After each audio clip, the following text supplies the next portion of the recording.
We're seeing live visuals from the Manila hotel tent, which was set up by the Commission on Elections for Bilang Pilipino 2025.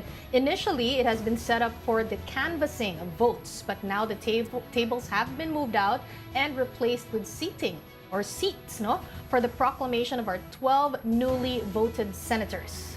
Well, it has been quite the ride from campaign season to the voting period. But in the next few hours, we will finally be meeting the chosen lawmakers of the upper chamber for the next Congress. This is another edition of our special coverage of Bilang Pilipino 2025.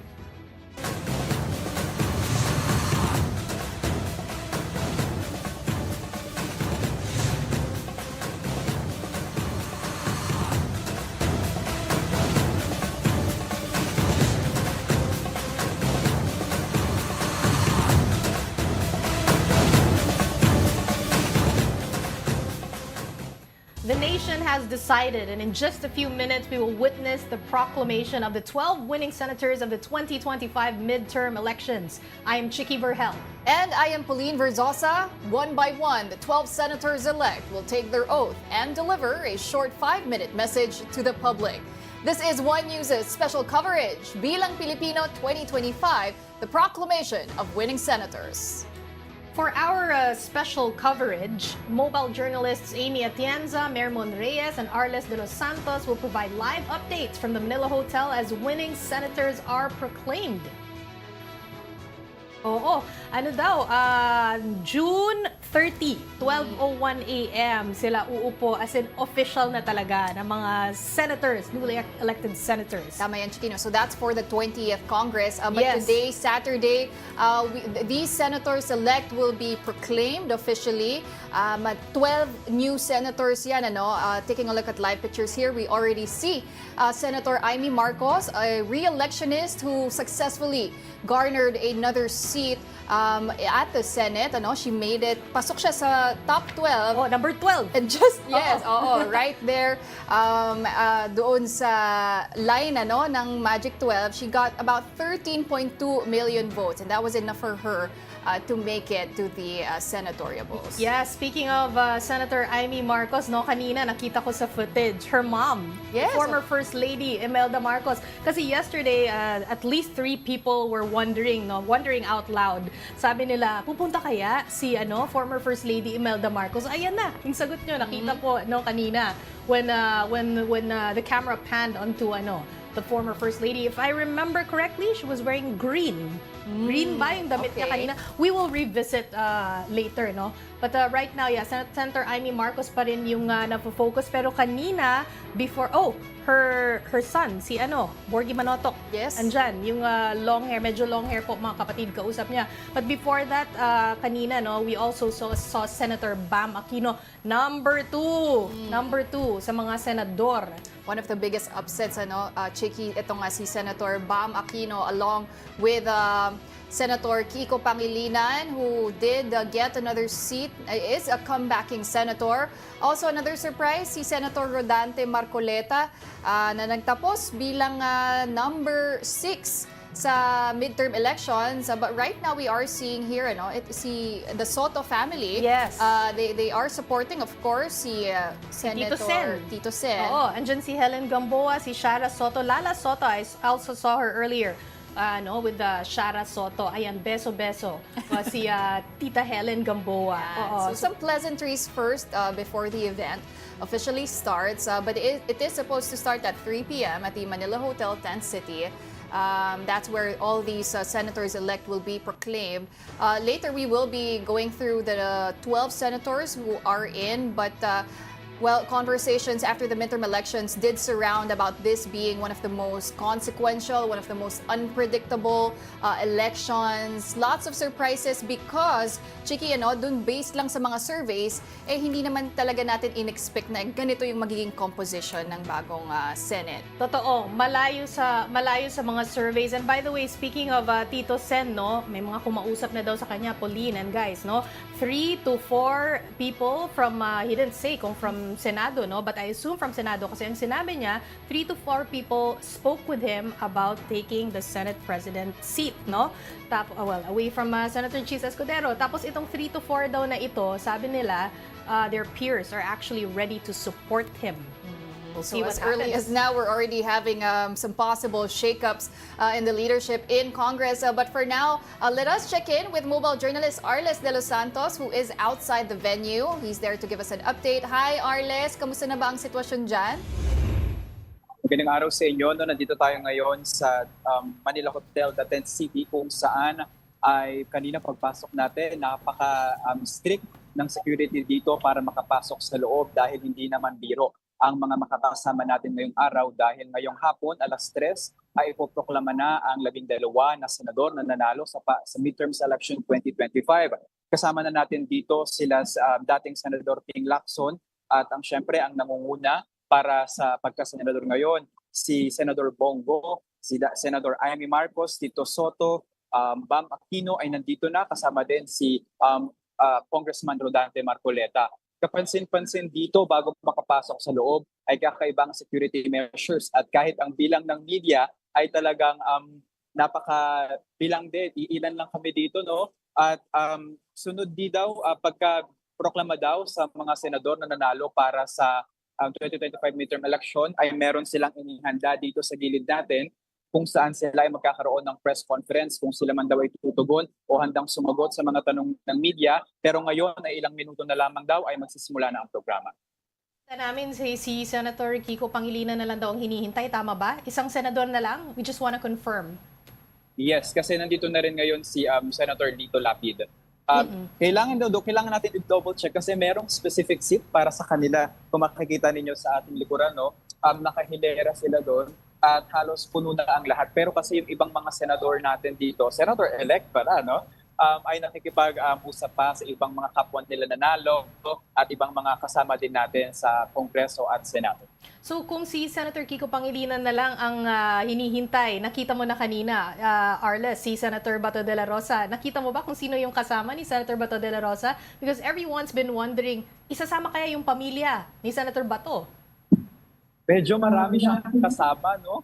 Dito pagpasok niya kaya hindi natin masyado napansin dahil pagkapasok nila talagang naghahalo-halo yung mga tao. Picture dito, picture doon, kamay dito at kamay dyan. Pero ngayon, eto, I believe magsisimula na ang programa.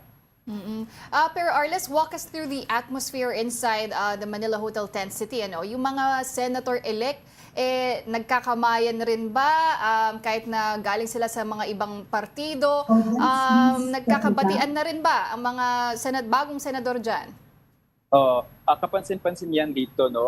Parang hindi nga sila magkakaiba ng kanilang mga partido kasi nakikita natin na nagkakamayan sila, hindi lang yung mga senador mismo, no? Kundi kahit yung mga kapamilya nila. Pati yung iba pa nilang mga kasama, kahit nga si dating First Lady Imelda Marcos ay pinupuntahan dahil nasa aisle. So kinakamayan din siya ng iba nating mga senator-elect. Ang atmosphere dito so far ay medyo mapararamdaman mo na mayroong pagkaseryoso dahil sa bigat ng event na to. Pero makikita mo na ang lahat ay masaya na nandito dahil ang pagkakaroon ng upuan sa harapan ng 10th City ay ibig sabihin ikaw isa sa mga senador na nanalo para sa 2025 midterm elections. Tama yan, Arles. At isa na dyan sa, of course, pinakamasaya is none other than Senator-elect Camille Villar. She is a first-time senator. But for now, thank you very much for that update. That was mobile journalist Arles de los Santos. Thank you. All right. Okay, so once again, this is the proclamation of the winning senators. This is a special coverage of One News. But for now, let's listen in.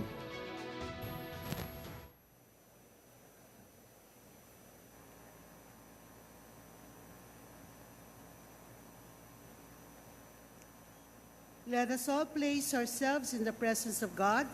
To lead us in our interfaith prayer is Father Vicente Gabriel S.J. Bautista.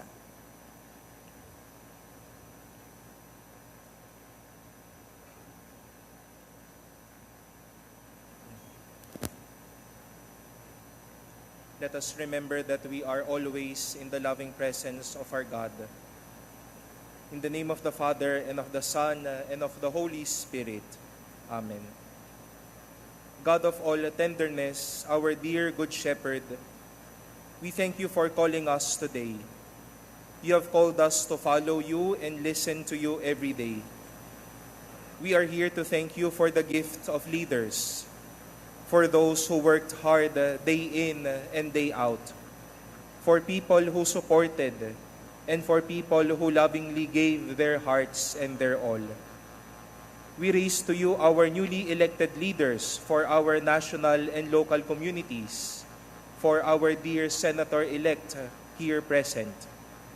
Our Good Shepherd, grant them a heart that loves and seeks out the lost. Gracious God, may they not attain selfish gains, but attract others with sincere generosity.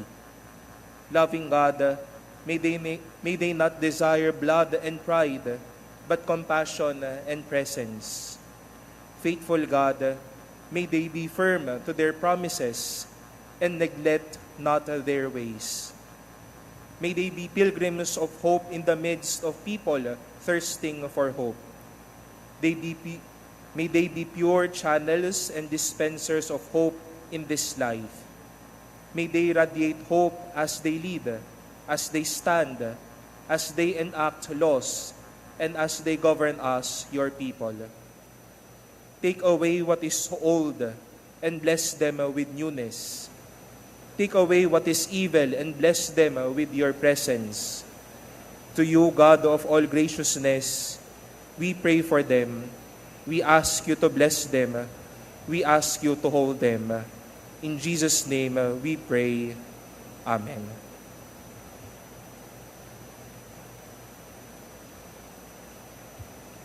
May we call on Yasser Mangadang for the Muslim prayer.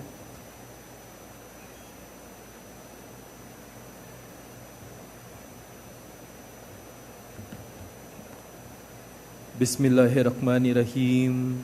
Alhamdulillahi Rabbil Alamin. Ar-Rahmanirrahim. Malik Yawmiddin. Iyaka na'budu wa iyaka nasta'in. Ihdina siratal mustaqim. Siratal ladhim an'amta alayhim. Gairil magdubi alayhim waragdalin. O Allah, the all-knowing, the all-wise, we thank you for the peace and successful conduct of elections. We ask you to bless and guide our newly elected senators. Grant them with wisdom, integrity, and a sincere commitment to public trust. When they serve with justice, compassion, and dedication to the greater good, make them the instruments of righteousness and meaningful progress. Amen.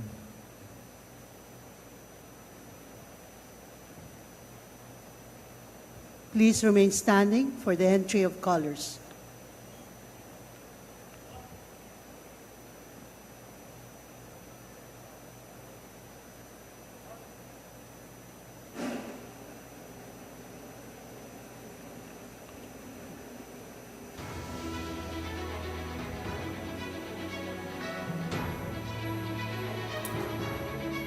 Right, so you are still seeing live pictures of the proclamation of the winning senators. This is happening inside the Manila Hotel Tent City, and right now is the parade of colors.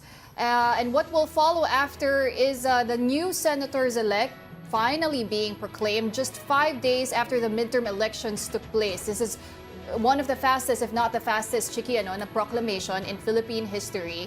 And that's because also the canvassing of votes was done quite faster. So ito na nga po, ngayong Sabado, ipoproclaim na po ang 12 winning senators, starting from the top one na si Senator Bongo, a re-electionist, until number 12 na si Senator Amy Marcos. Yeah, definitely the fastest, Pawi, or Pauline. Started exactly, ko kanina, at 3:10 in the afternoon, kasi nga kanina we did confirm with Arles, our mobile journalist, na they were waiting for Senator Kiko Pangilinan. So assume he arrived right before 3:10 in the afternoon. So yung pari narinig po ninyo kanina si Father Bautista. And then there was somebody else, hindi naman na name, kung sino yung nagsalita. Pero again, right now the parade of colors, and so we will watch out for, of course, what we're watching out for is yung mga 5-minute speech nila, yung kada senador. We do want to find out what they're going to say, and we do want to find out kung sino yung mga kasama nila. Because yesterday, we spoke with the resource person, and ang sinabi niya, it was JC Cosico pala yesterday, no, kausap namin kasi nasa NBOC right at that venue. Sabi niya, each senator is allowed 10 to 15 people to accompany him to this ceremony or to the proclamation. And as we saw earlier, they were accompanied by family members. But for now, let's toss it back.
In the afternoon, narinig po ninyo ang Philippine National Anthem.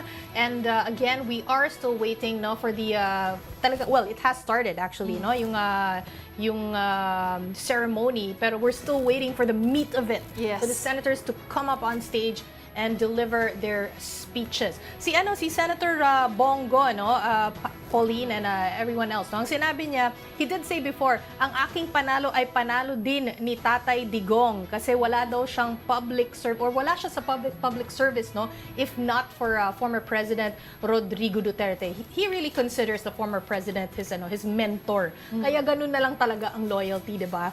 So, okay, but for now, let's get back to the ceremonies. Commissioner Nelson J. Celis, Commissioner Maria Norina S. Tangaro Kasingal, Commissioner Noli R. Pipo, having constituted itself as the National Board of Canvassers for the canvass of the senatorial and party list votes for the May 12, 2025 national and local elections, hereby formally convenes its session. Silence is hereby enjoined. Please take your seats.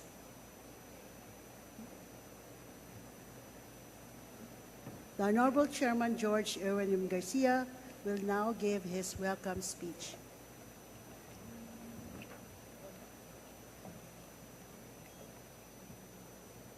Magandang hapon po sa inyong lahat. Sa ngalan ng bumubuo at naninilbihan sa Komisyon sa Halalan ng inyong nag-iisang Commission on Elections at ng buong sambayan ng Pilipino, ipinaabot ko ang aming maalab at taus-pusong pagbati sa mga bagong halal na senador ng Republika ng Pilipinas.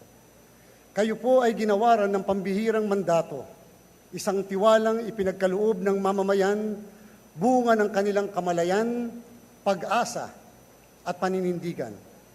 Sa bawat boto na inyong natanggap, isinilid ng ating taong bayan, kabilang na kaming mga naririto, ang aming mga pangarap at paniniwala sa inyong abilidad at paninindigan ng may pag-asa na sa inyong mga kamay, maitataguyod ang dangal at kapakanan ng buong bansa. Ang proklamasyon ngayong araw ay gantimpala ng isang dakila, napakalaki at kamanghamanghang pananagutan, ang tungkuling maglingkod sa bayan at tumulong sa patuloy na pagbuo ng Pilipinas na mas makatarungan, mas inklusibo at mas matatag. Makasaysayan ang ating halalan ngayong taon sa kabila ng mga hamon At sa gitna ng init, hindi lamang bunga ng panahon ng tag-araw, kung hindi ng matitinding palitan ng pananaw sa panahon ng kampanya. Naitala natin ang pinakamataas na bilang ng botanteng bumoto sa kasaysayan ng midterm elections, kapwa sa porsyento at sa kabuuan bilang ng mga botante. Isang patunay ito na unti-unti, mas marami ng mga Pilipino ang mulat sa kapangyarihang taglay ng kanilang boto at sa bisa ng balota para sa magandang bukas.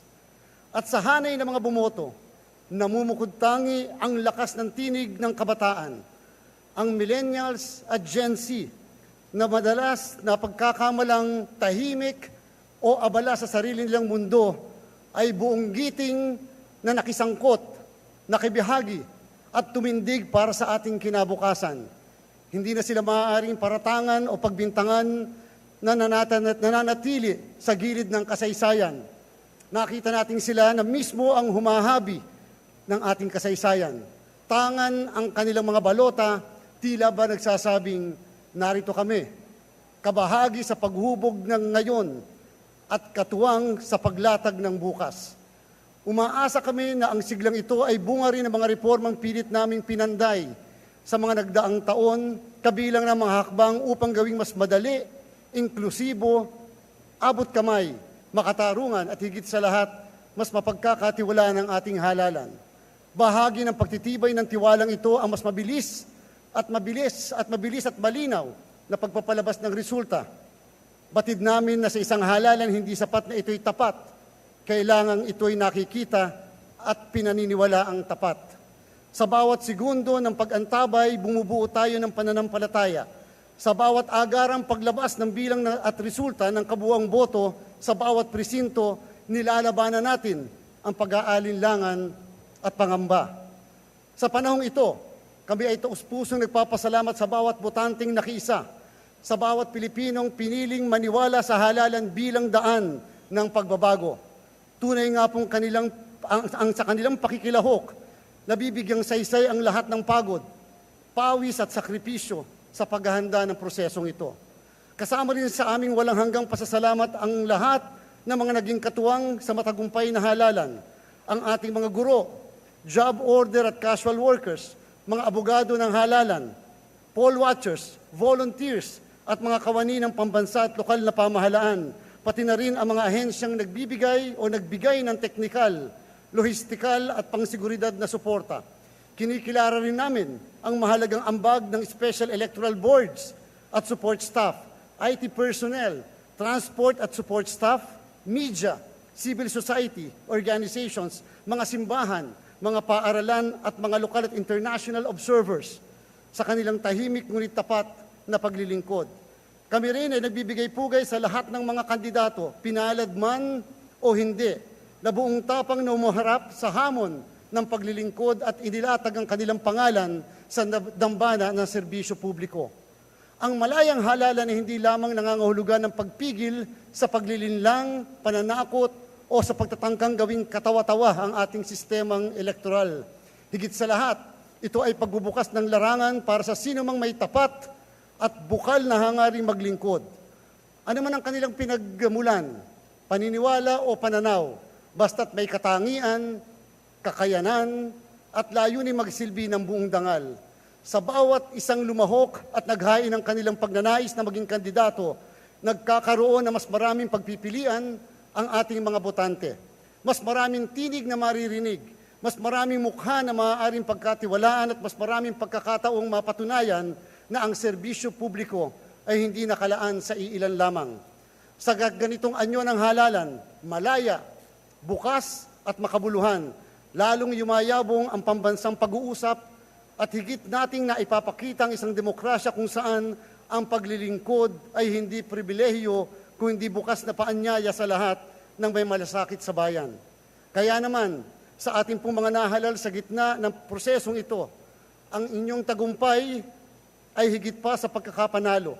Ito po ay malinaw, mayabong, at matibay na bahagi ng tiwala ng paninindigan ng sambayanan, isang basbas na matatag, hayag, at hindi mapagdududahan.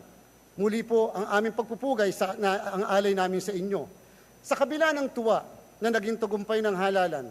Hindi rin namin ikinukubli ang ilang hamong hinarap noong Mayo 12. May mga usaping teknikal na may kinalaman sa mga makina, pagpapadala ng resulta na sa mga dapat nakatanggap nito mula sa mga presinto, pagkabahala at kalituhang dulot ng pagtatama ng boto ng ilang kumukuha ng resulta sa nakatalaga nitong server na siyang pinanggagalingan ng sambayanan ng impormasyon kung sino ang nakauungos o lumalamang.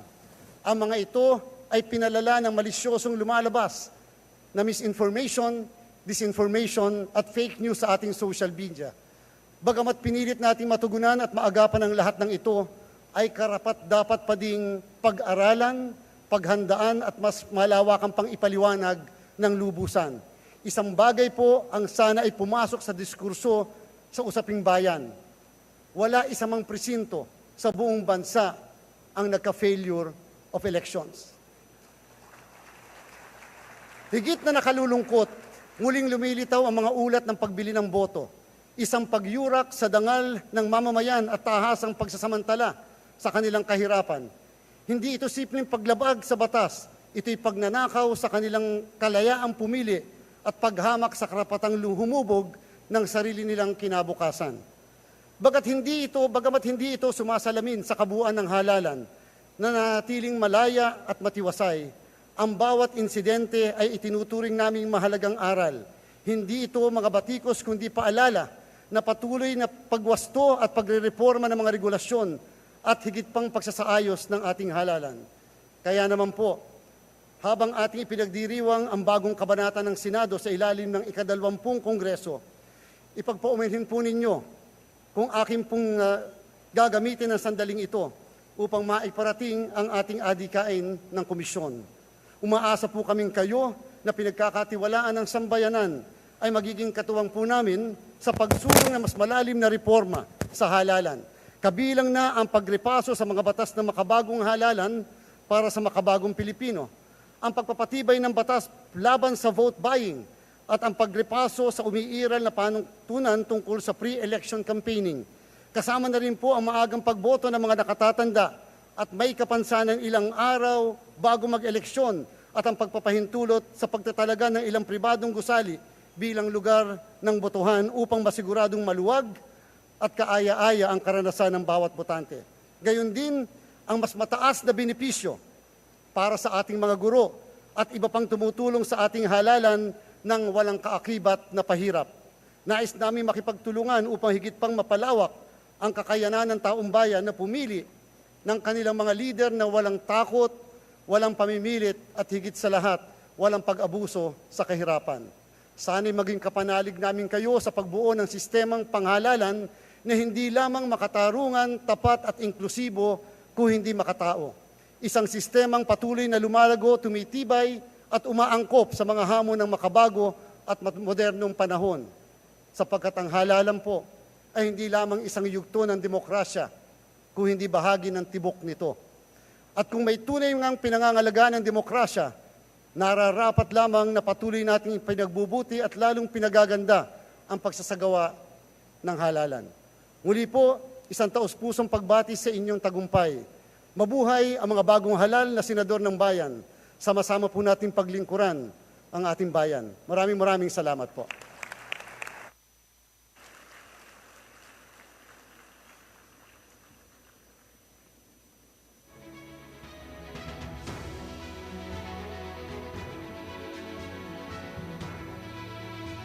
Yes, that was COMELEC chairperson George Garcia. Director Jolo, what is the order, please? He just delivered a 10-minute speech, no? Started at 3:19, ended at 3:29.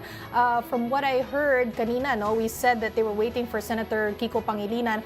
Baka daw, and we will confirm this, baka daw hindi na siya darating because it's his daughter Frankie's graduation in the States. So we will confirm this with our mobile journalist later on.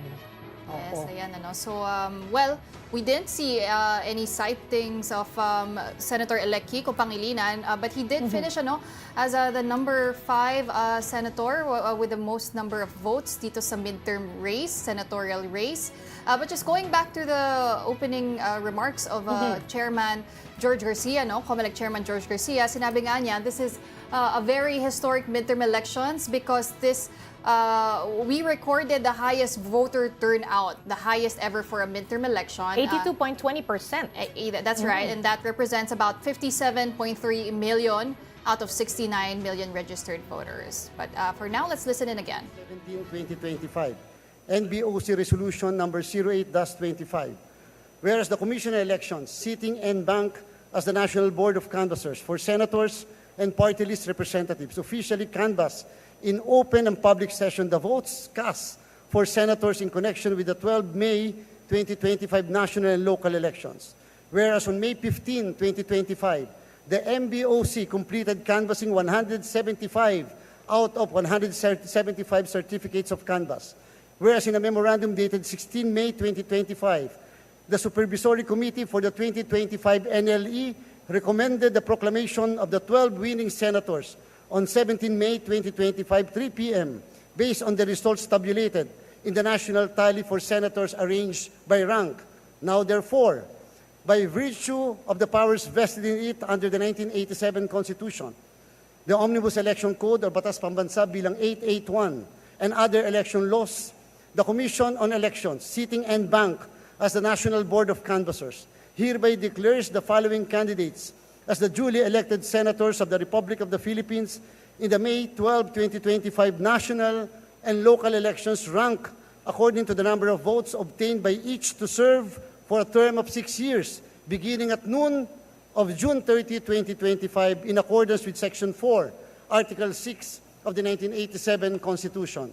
Name of candidate: Go Christopher Lawrence Tesoro. Total votes obtained 27,121,073. 2. Aquino Paulo Benigno Aguirre, 20,971,899.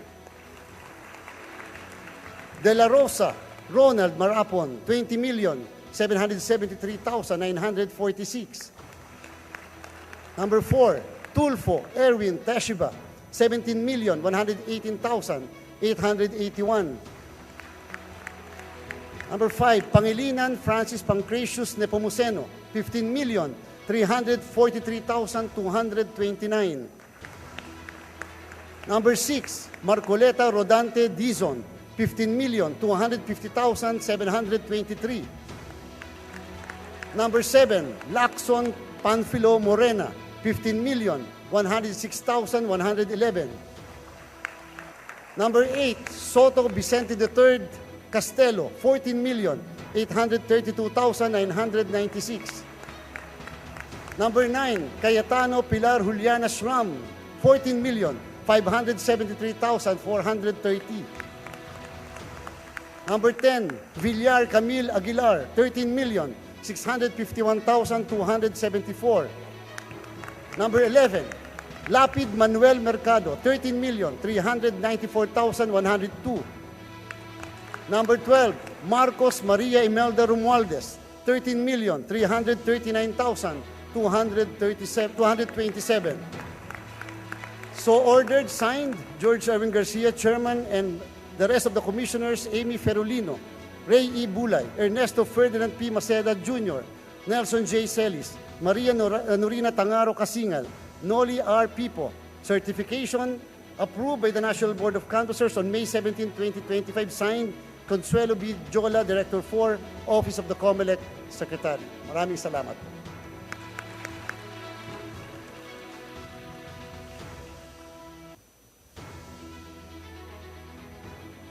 Assisting me, Your Honor, is the Clerk of the Commission, Director Genesis M. Gatdula, and Director John Rex Laujanco, the COMELEC spokesperson. Noted.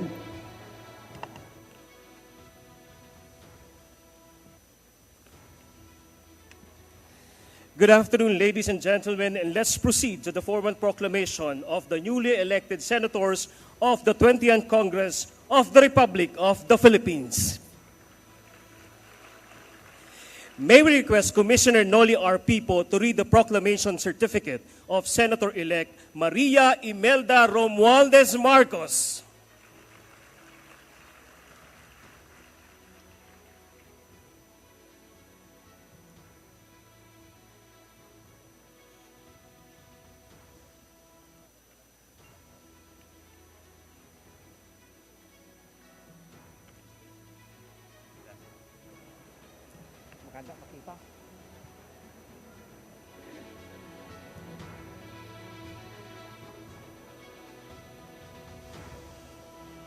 Magandang hapon po sa inyong lahat. We, the Chairman and Commissioners of the Commission on Elections, sitting en banc as the National Board of Canvassers of the May 12, 2025 national and local elections, do hereby proclaim Maria Imelda Romualdez Marcos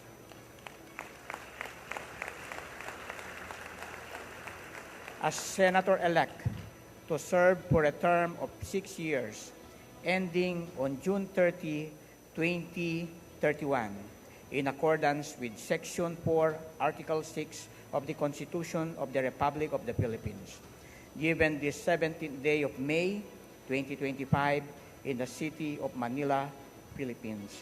Signed, Chairman George Erwin Garcia, Commissioners Amy Perolino, Ray Bulay, Ernesto Ferdinand Maceda Jr., Nelson Celis, Maria Norina Tangaro Casingal, and Noli R. Pipo, attested by Executive Director Teopisto E. Elnas Jr.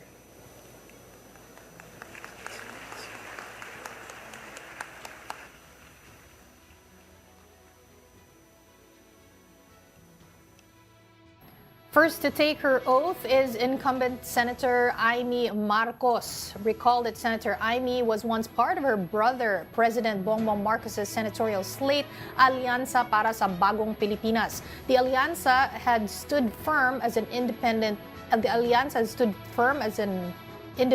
candidate following the arrest of former President Rodrigo Duterte. However, since she sided with Vice President Sara Duterte, she was later embraced by the PDP Laban as a guest candidate.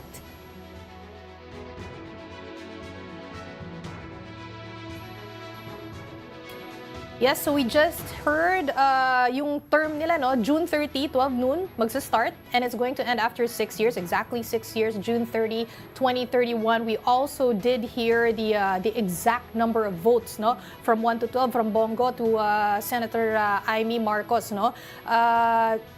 Bongo, I actually didn't catch it because I didn't expect the votes to be said out loud kanina, no? Pero Senator Bam Aquino, 20,971,899. Senator Bato de la Rosa, 20,773,946. Senator Tulfo, Erwin Tulfo, 17,118,881. Senator Kiko Pangilinan got 15,343,229. Senator Marcoleta, 15,250,723. Senator Ping Lacson, 15,106,111. Senator Tito Soto, 14,832,996. Four more, we got Senator Pia Cayetano, 14,573,430. Let's get back to the footage. Sa mga ginagalang naming commissioner ng COMELEC, sa aking nanay na nasa siyam na 96 years old na, at kasama ng aking mga anak na kailanman hindi nagduda na ako'y mananalo. Kay Presidente Duterte, ang ating dating Pangulo, na Oktubre pa lamang, itinaas na ang aking kamay, at sa kanyang anak, na hanggang sa huling sandali, si VP Inday Sara ay ako'y kinakampanya. Sa inyong lahat, ang tagumpay na ito, kahit gaano kailap at kahirap, ay isang katibayan na kapag ikaw ay nanindigan para sa tama, mananalo ka. Hindi nagmaliw ang paniniwala ko sa dunong ng sambayanang Pilipino.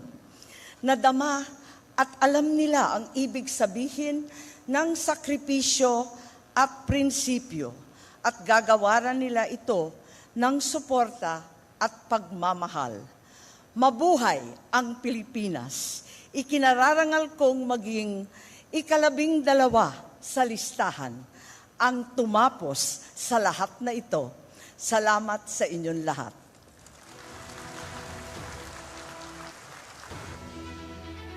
Thank you very much, Senator Marcos.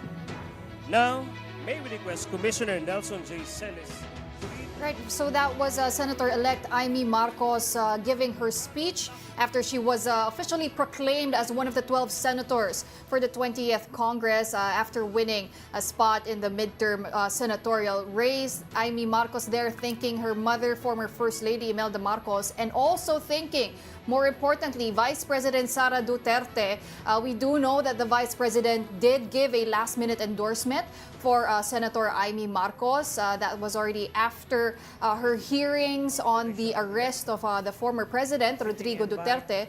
Amy Marcos there having more of a controversial campaign compared to other candidates. It started out when she was part of the Alianza slate, but she insisted she was an independent, but it was quite blurry, Chicky, but lines were drawn once she was officially endorsed by VP Sara. But for now, let's go back to the ceremonies. Of 6 years, ending on June 30, 2031. Right, so incumbent Senator Lito Lapid has secured the 11th spot in the 2025 midterm elections. Lapid received 13,333,028 votes. He is a member of the Marcos administration's Alianza para sa Bagong Pilipinas. And before his senatorial role, Lapid did serve one term as vice governor and completed 3 terms as governor of Pampanga. And during his recent campaign, he emphasized his legislative contributions, having filed over 900 bills during his long tenure in the Senate. Among his most notable achievements is Republic Act 9999, or the Free Legal Assistance Act of 2010, which remains his most recognized legislative effort. And as Junior Executive Director.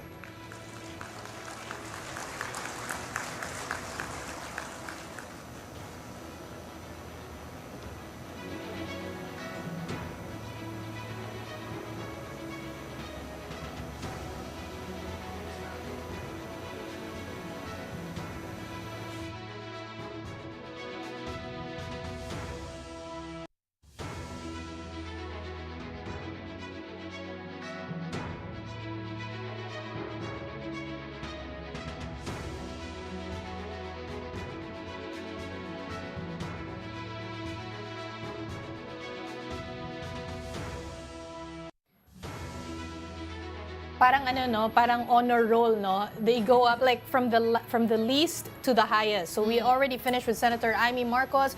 Ngayon si Senator Lito Lapid, nagbigay pa nga ng parang blue diploma, parang honor roll talaga sa school. I'm actually waiting for parang hindi na magsasalita si Senator Lito Lapid.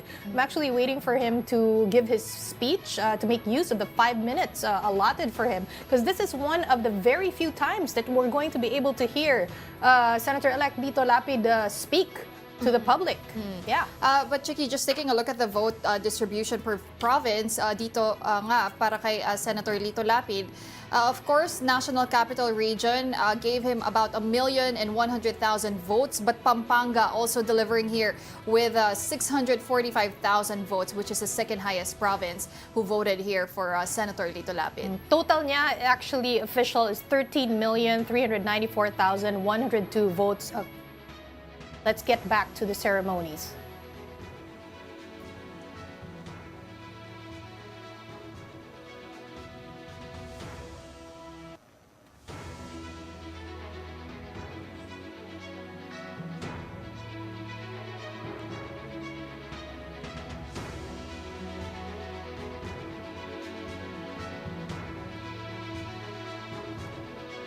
Right, so while waiting for the speech of Senator Lito Lapid, here he is posing for a photo with his family. Senator Lito Lapid here placing 11th in the 2025 senatorial elections. Again, Pampanga delivering the second highest of votes for him. As we do know, Pampanga, malakas talaga siya dun, Chiki, ano? Parang baluarte rin niya ang Pampanga.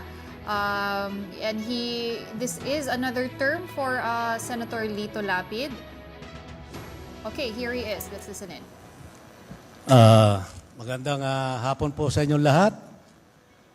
Unang-una po ay nais ko muna magpasalamat sa ating mahal na Panginoon at sa ating mahal na Pangulo, President Bongbong Marcos, at kay Commissioner George Garcia, sa ating buo ng mga komisyoner nandito sa harap ngayon, at ang alyansa ng bagong Pilipinas. At nagpakasakit at pakasipag si Congressman Toby Janko ng campaign manager ng alyansa.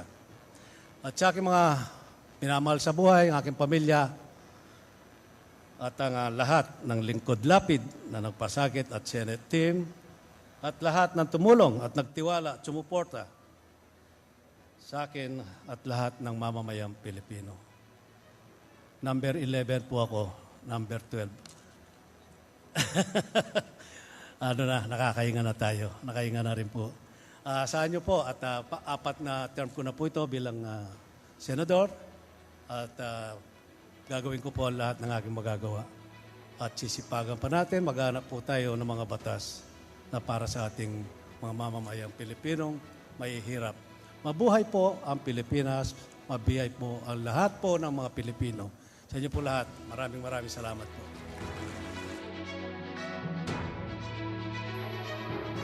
So there you have it, Senator Lito Lapid for his fourth non-consecutive term. He was first elected as a senator back in the 2004 senatorial race when then President Gloria Macapagal Arroyo encouraged him to run as senator. His next term was 2010 and then 2019 at ito na nga ang kanyang ika-apat na term this 2025.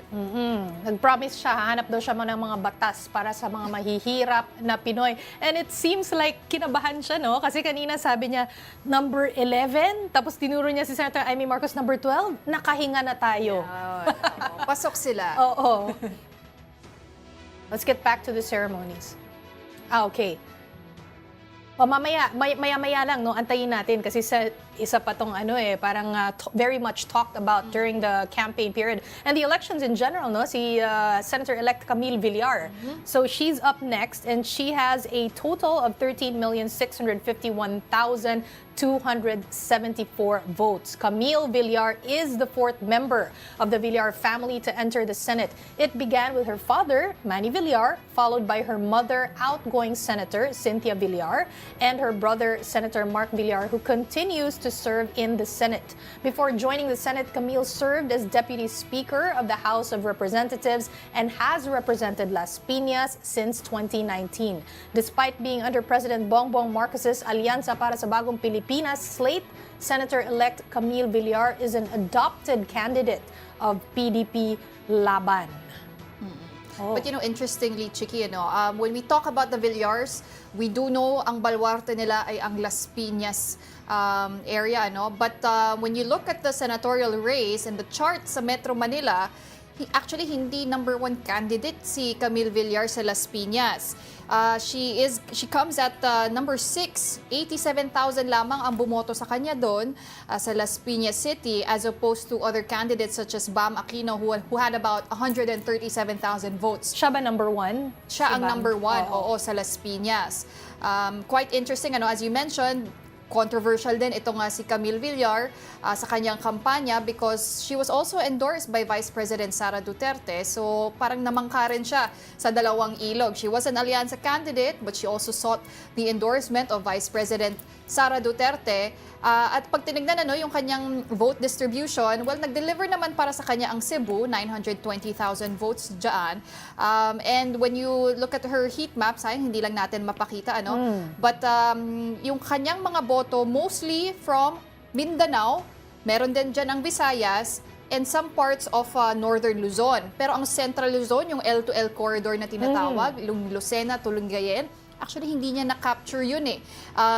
Doon sa ating heat map, hindi siya pasok sa top 12 in those regions, in those provinces. But still, fortunately for her, she was carried by the Mindanao, solid Mindanao, dahil nga inendorso siya ni Vice President Sara Duterte. Except for one province, Agusan del Sur, hindi siya pasok doon sa top 12 nila. But in other provinces like Bukidnon, Cotabato, syempre Davao del Sur, Davao de Oro, ay pasok siya.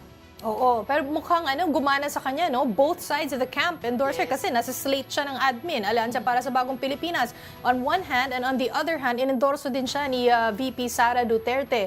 Kind of a last-minute thing, but gave her the push, boost, yeah. most probably, no? That she needed. But Senator Senator-elect Camille Villar, now on the stage with her family, Manny Villar, and two are these her brothers? I can't see well. I don't have my glasses on, but there's a little girl. But yes, these are her family members up on the stage. Alam naman natin, Chiki, each candidate was allowed, or each senatorial-elect was allowed to bring up to 10 to 15 family members, friends. So here we are seeing her celebrating this victory. It is her first term as a senator, and she will be alongside her brother, also a legislators. Ito nga si Senator Mark Villar, si Senator Cynthia Villar naman, tapos na nga ang kanyang termino bilang senador. And here is Camille Villar having her speech. Let's listen in.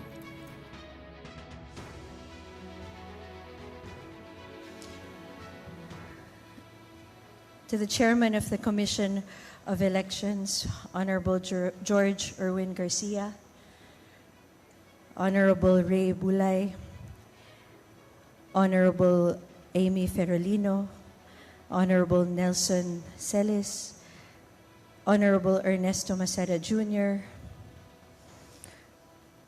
Honorable Marta Tangaño Kasingal, Honorable Nolly Pipo, sa lahat po ng nandito ngayong hapon, sa ating mga minamahal na kababayan, I stand here incredibly honored and humbled by this opportunity. I'm grateful to God that we had a peaceful elections with a very good result. And today, with all humility, tinatanggap ko po ang responsibilidad na ito at karangalan na ito. And I promise that I will work twice as hard, that I will stand twice as firm, and that I will serve with all my heart and exhibit leadership, because leadership is about showing up, standing up when it's easier to play it safe, and speaking out when it's more convenient to stay silent. I am overwhelmed by this moment because this journey hasn't been easy, and my heart is simply filled with love and gratitude. Again, I would like to thank God, everyone who supported and was part of my campaign, to everyone who pulled me through this, to my fellow candidates and my fellow senators. You are all an inspiration to me. And thank you for encouraging me. Sa lahat po ng nag-volunteer at kasama ko nung kampanya, maraming salamat. And to my family, to my husband, Erwin, to my kids, Tristan and Cara, thank you for being with me through the highs and lows. To my brothers, Paulo and Mark, thank you for guiding me and bringing me home. And above all, to my parents, to my mom, Senator Cynthia, and to my dad, Senator Manny Villar. Papa, I remember I told you when I was younger that it was my dream to be like you and to serve and to help as many people as I could. And thank you for helping me achieve my dreams and making my dreams come true. And higit sa lahat po ng ating mga kababayan na tumulong po sa akin at nagbigay ng tiwala at suporta, maraming salamat po. Iingatan ko po ang inyong tiwala at suporta at makakaasa po kayo na magtatrabaho po ako para yung mga pangarap natin para sa sarili natin, sa ating mga mahal sa buhay, sa ating pamilya at para sa ating bansa ay makakamit natin ng sama-sama. Muli, maraming salamat at mabuhay po kayong lahat at mabuhay ang Pilipinas.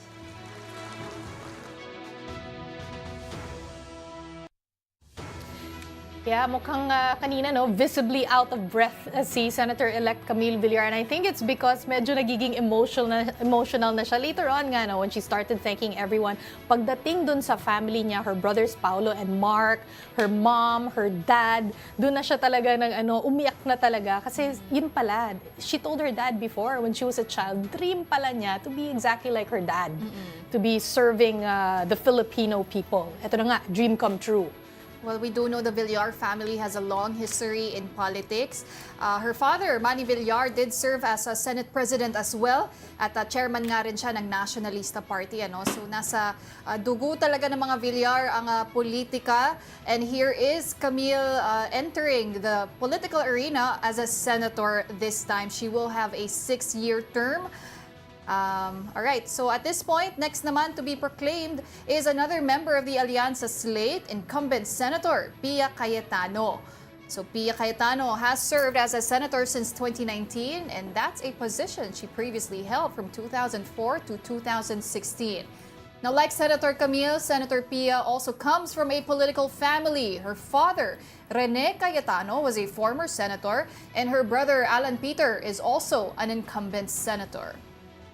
Pia Cayetano has authored several landmark laws, including the Expanded Senior Citizens Act, the Expanded Breastfeeding Promotions Act, and the Responsible Parenthood and Reproductive Health Act of 2012. So you are seeing Senator-elect Pia Cayetano over here officially being proclaimed by the Commission on Elections.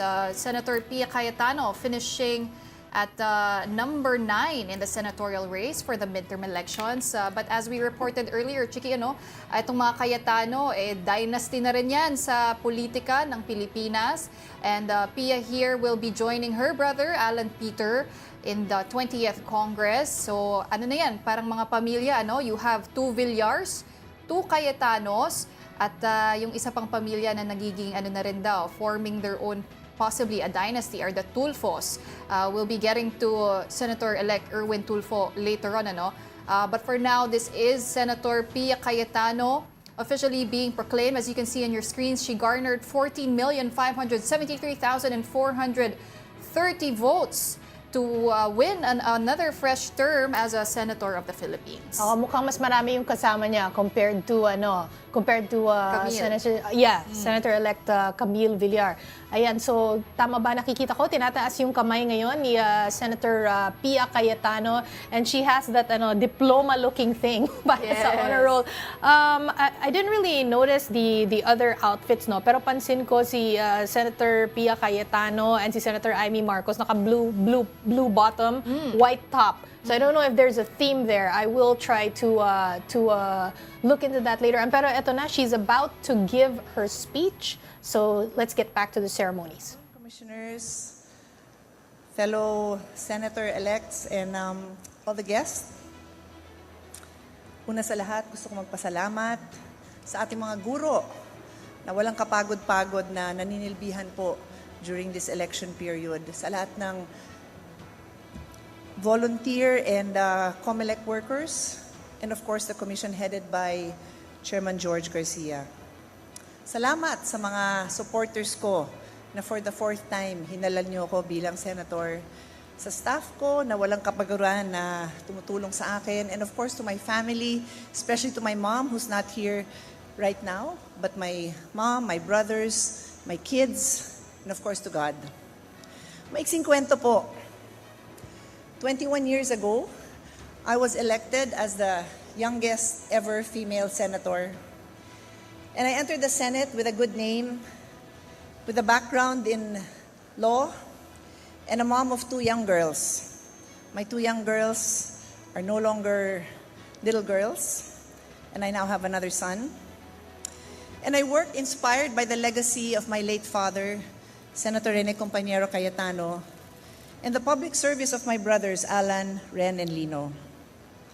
I had the privilege of watching, of observing, and learning from great men and women of the halls of the Senate.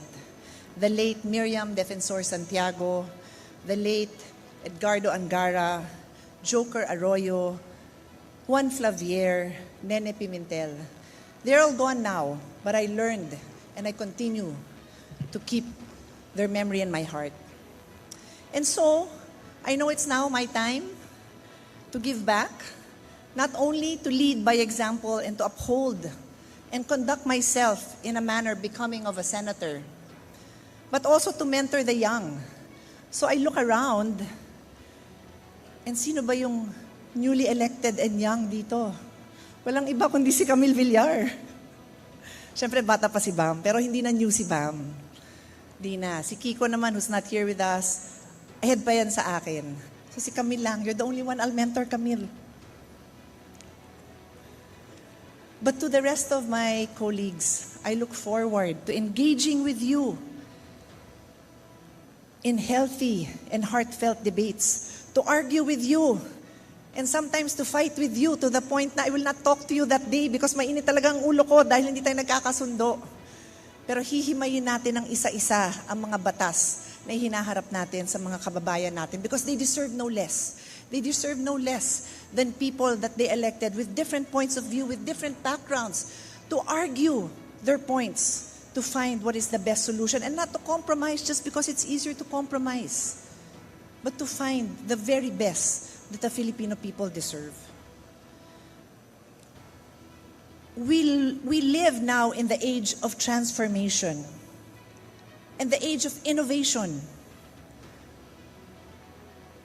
We live in the time of acceleration, which means napakabilis pumalit ang mga bagay.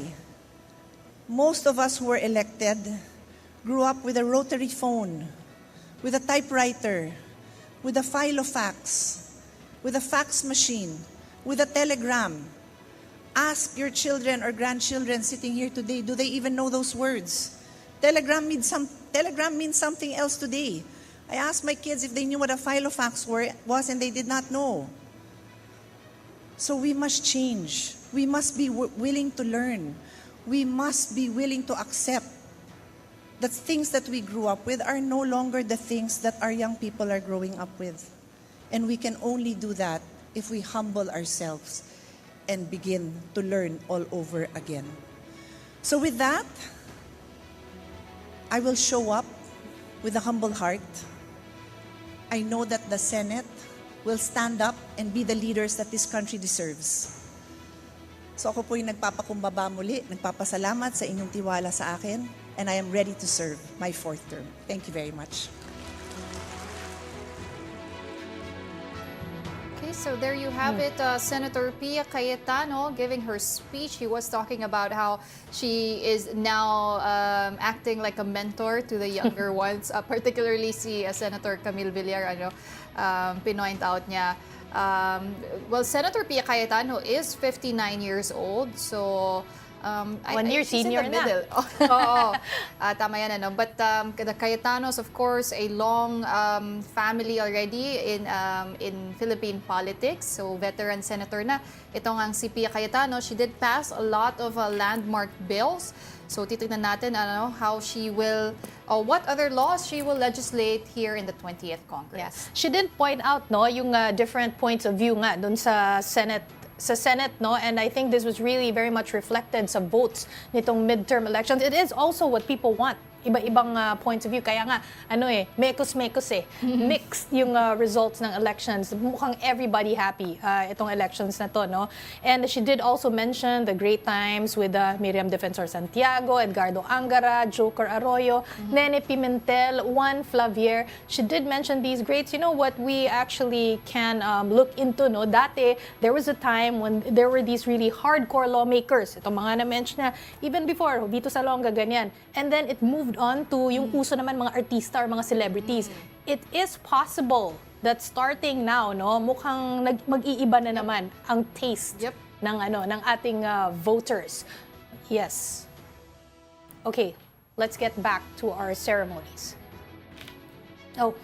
Veteran Senator Tito Soto secures the 8th spot in the midterm election. Senator Soto received almost 14.8 million votes. He is also a member of Alianza para sa Bagong Pilipinas under the Marcos administration. A former Senate President, Soto led the 18th Congress. Just yesterday, he revealed that 3 to 4 senators have approached him about possibly returning as Senate President.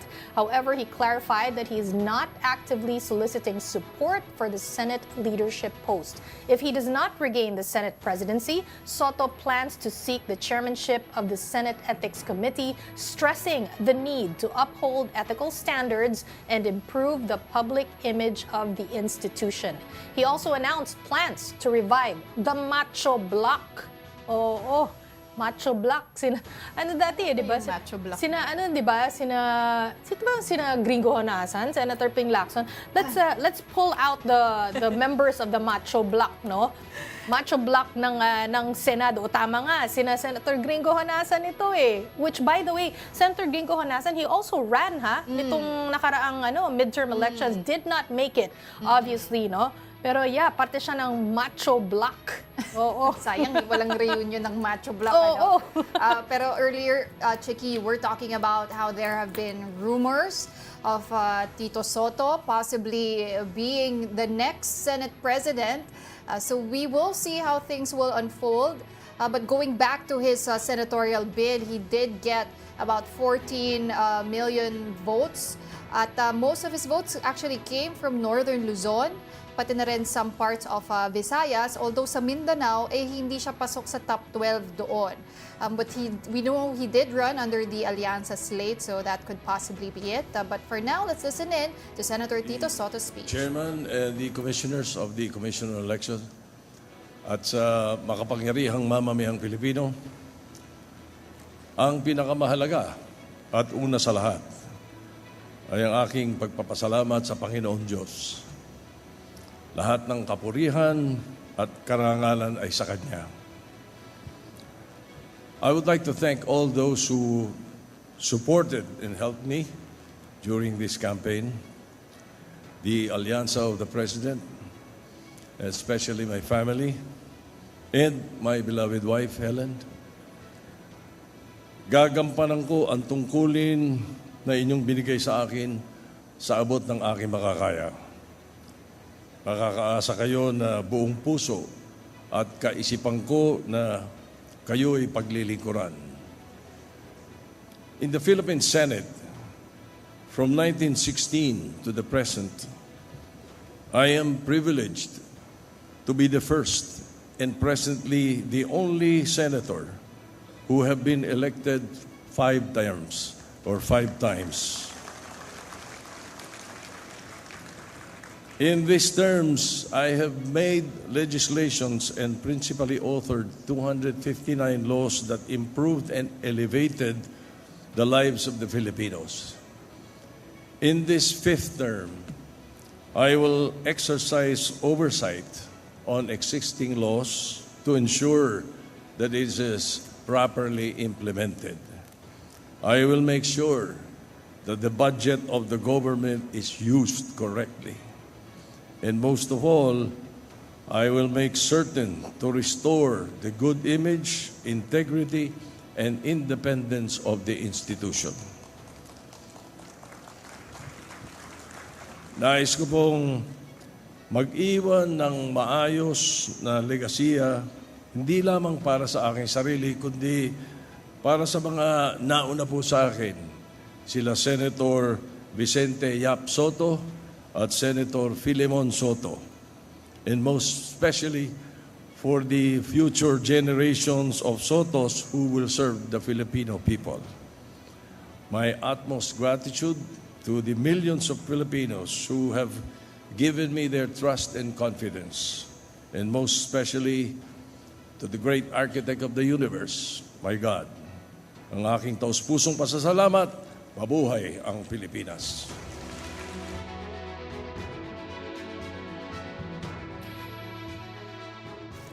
Okay, so there you have it, Senator Tito Soto giving his speech.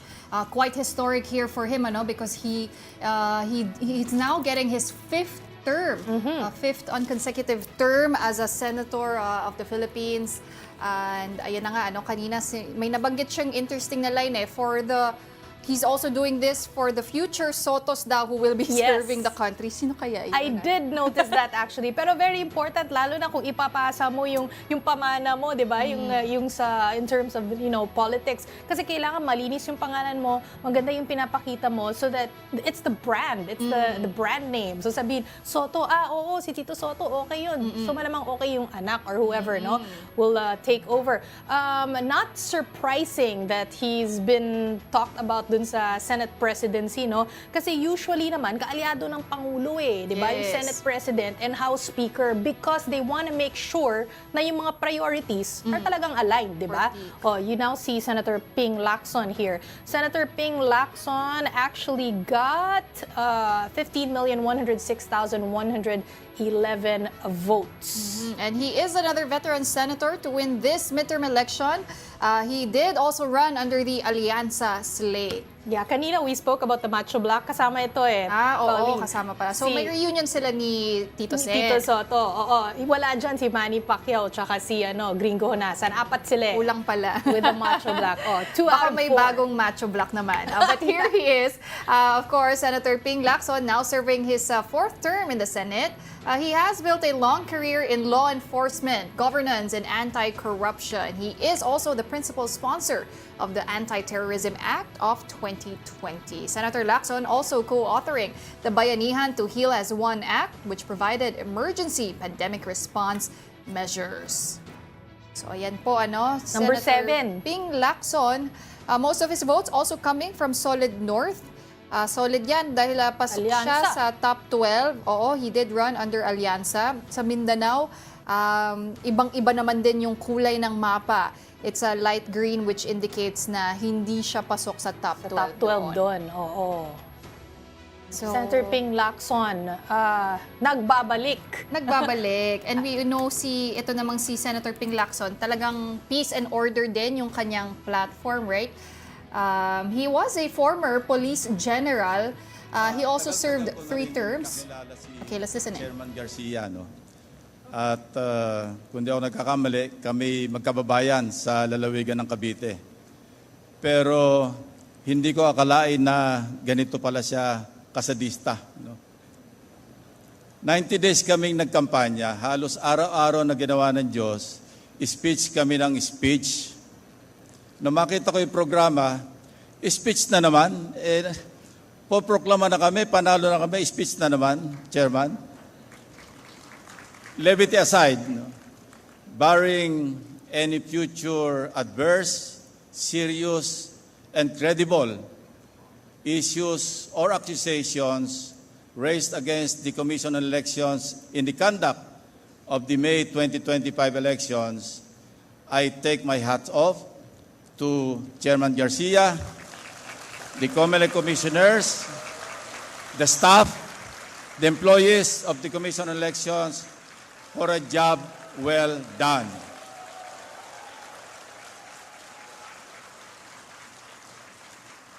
Like those who spoke before me and those who will speak after me, I have a long list of people to thank for making today possible. But I will only mention 3 most important individuals: God, my dear mother, and my dear father. Incidentally, they are all in heaven. Natatandaan ko noong kami maliliit pa, kami magkakapatid, hindi ko makakalimutan yung paulit-ulit na binibilin sa akin or sa amin ng aking mahal na ina. Huwag kayong magnanakaw. Huwag niyong kukunin ang hindi para sa inyo. Katunayan, isang Lunes ng hapon, dumating ang aking nakakatandang kapatid. 1950s ito, nasa elementarya pa kami. Tuwan-tuwa siya, binabalita sa aking ina, Inay, nakapulot po ako ng 1 sentimo. And mind you, huwag natin matayin ng 1 sentimo ng araw, noong 1950s. Late 50s po ito. Dahil mahalaga po ang 1 sentimo. Ang sinabi ng aking ina, ang may-ari ng 1 sentimo na yan, hindi makakatulog ngayong gabi. Kaya saka hanap ng pera na yan. Kaya bukas ng umaga, pagpasok mo sa eskwela, hanapin mong pilit kung sino ang may-ari at isauli mo sa kanya. Yan po ang aking nanay na nagsasabi, nagbibilin na huwag kayong magnanakaw. Ang akin po namang ama, dahil siya anak ng isang veteranong katipunero, si Lolo Mauricio, ang laging habilin naman sa akin na hanggang sa ako'y, kasi nag-abot pa kami bago siya namatay, ako'y naging PNP, Chief PNP, Director General. Ang bili niya sa akin, simple lamang. Lagi mong pakakatandaan, Ping, sabi niya, ang tama ay paglaban, ang mali ay labanan. Yon po ang akin naging panuntunan, naging aking gabay sa mahigit 50 taon na ako'y nagsilbi sa gobyerno. 20 taon bilang sundalo, 10 taon bilang pulis, at 18 taon bilang senador. At ito po, Chairman, Commissioners, will be my 4th term as an elected Senator of the Republic. Mabuhay po ang Pilipinas, mabuhay ang COMELEC, at mabuhay po tayong lahat. Thank you very much. Kasama pala ni Senator-elect Ping Lacson ang staff niya, not his family, no? So sabi niya kanina, 'di ba, parang sabi niya, speech na naman nung campaign, but this was very much effective kasi speech ka na speech. How many times can you really in how many ways can you really say your message, 'di ba? So this really got his message across din talaga. Platform talaga nila 'yun para magsalita and paulit-ulit na magbigay awareness sa mga botante. Oo. Although, Chiki, after the midterm elections, may sinabi itong si Senator Ping Lacson, he did run under alyansa, pero ang sinabi niya, the much-hyped administration machinery, especially during the midterm elections, failed. Sinabi niya yan nung May 14, so which is quite interesting. But this time, let's shift our attention now to the next Senator-elect to be proclaimed, Rodante Marcoleta. So, itong si Senator-elect Rodante Marcoleta nga is from the Duterte slate of PDP Laban. And he did tally 15,250,723 votes in the midterm elections, securing the 6th spot. Prior to his senatorial role, Marcoleta served multiple terms as a party list representative. He first represented the Alagad party list from 2004 to 2013, then served under the Sagip party list from 2016 to 2025. Now, he also held the position of Deputy Speaker of the House of Representatives from 2019 to 2022. If you recall, back in 2022, Marcoleta already ran for senator under the Uniteam Alliance of Bongbong Marcos and Sara Duterte, but he withdrew his candidacy just before Election Day. While we're waiting for Senator-elect Rodante Marcoleta's speech kasi his family's gonna go there, naputol tayo dun kay Senator Ping Lacson Kaya pala, he's very much against the pork barrel. Sinabi pala, di ba, that's how he grew up. Ang sinabi, wag na wag magnakaw, hindi para sa'yo. Kahit sang sentimo, pinapasoli nga di ba? Pero right now, again, we are seeing Senator-elect Rodante Marcoleta, dark horse. He's the dark horse. I remember Octo Research called this one dark horse siya. Again, he has, how many votes does he have? Si Rodante Marcoleta at number 6, 15,250,723 votes. Seems like he's up there on the stage with his family. Ito kasing si Senator Marcoleta, just basing it on the Octo Research's survey, Nasa 11 to 20 yung rank niya. So, sobrang layo dun sa top 6 na eventual placement niya. But what we do know, or what we need to remember, itong si Senator-elect Marcoleta, he was endorsed ng one religious group who votes as a bloc. So that could have contributed to his very high placement in the senatorial race. Again, Senator-elect Marcoleta here getting his first term as a senator. He is regarded as a political ally of former President Rodrigo Duterte. All right, let's listen in.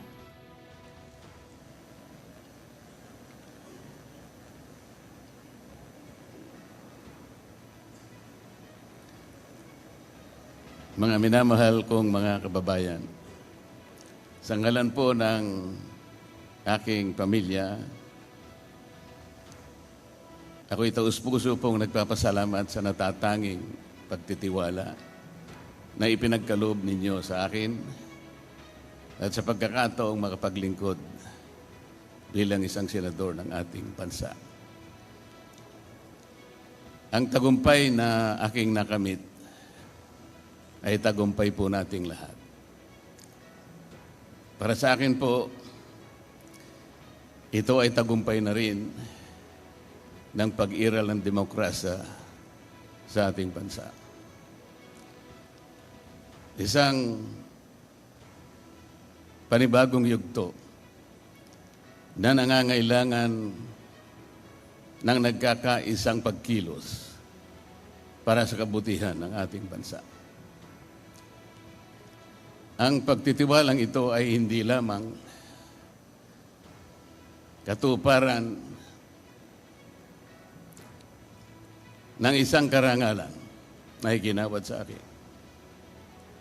Higit sa lahat, ito po ay sumasagisag sa isang mahalaga ngunit mabigat na pananagutan. Ang paglilingkod ng buong katapatan.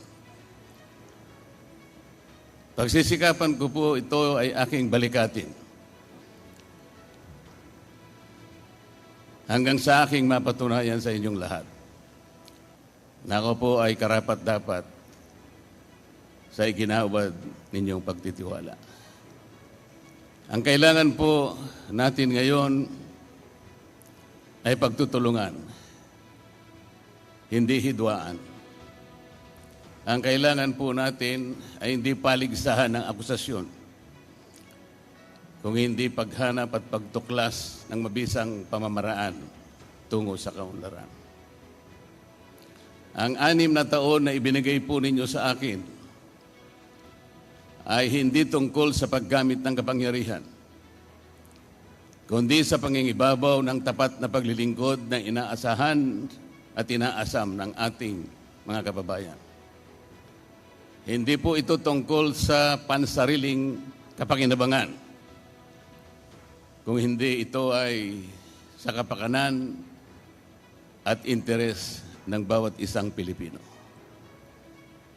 Maraming salamat, Chairman George, at sa buong kawani at mga opisyalis ng Komisyon ng Halalan. Maraming salamat po sa sakripisyo ng aking pamilya. Magandang hapon po sa ating lahat. Senator-elect Rodante Marcoleta came in at number 6. Naalala ko, he became very controversial for saying there is no such thing as the West Philippine Sea. Pero yung side naman po ni Marcoleta doon, sabi niya, since it's not yet registered, countries in Europe would need to search this on YouTube first before they can see the West Philippine Sea's location, since anyone who would Google that particular area of our world can only read the South China Sea label. But remember, guys, I think it was a few months ago, pag binuksan mo yung Google Maps, West Philippine Sea na yung nakalagay doon. So ayan na, wish granted. I'm sure now he would agree. Yes, there is such a thing as West Philippine Sea. Well, the presence now of Senator Marcoleta at the Senate will be quite interesting, especially with the impeachment proceedings happening next month in relation to Vice President Sara Duterte. But at this point, let's now shift our attention to the next Senator-elect, Kiko Pangilinan, returning to the Senate.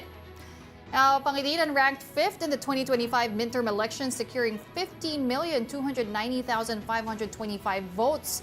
Pangilinan has served multiple terms as a senator and is a known advocate for agriculture and food security. Senator Kiko's campaign focused on grassroots support, food security, and economic reforms. His high placement in the midterms comes as a surprise, as the Marcos Duterte factions were expected to dominate the senatorial race. But as you can see here, Kiko Pangilinan won't be attending the proclamation of the winning senators, as he is flying to the United States to attend the graduation of his daughter, Frankie Pangilinan. So, understood naman yung kanyang yung kanyang excuse, parang family first, but we are seeing here, I believe, the Pangilinan family.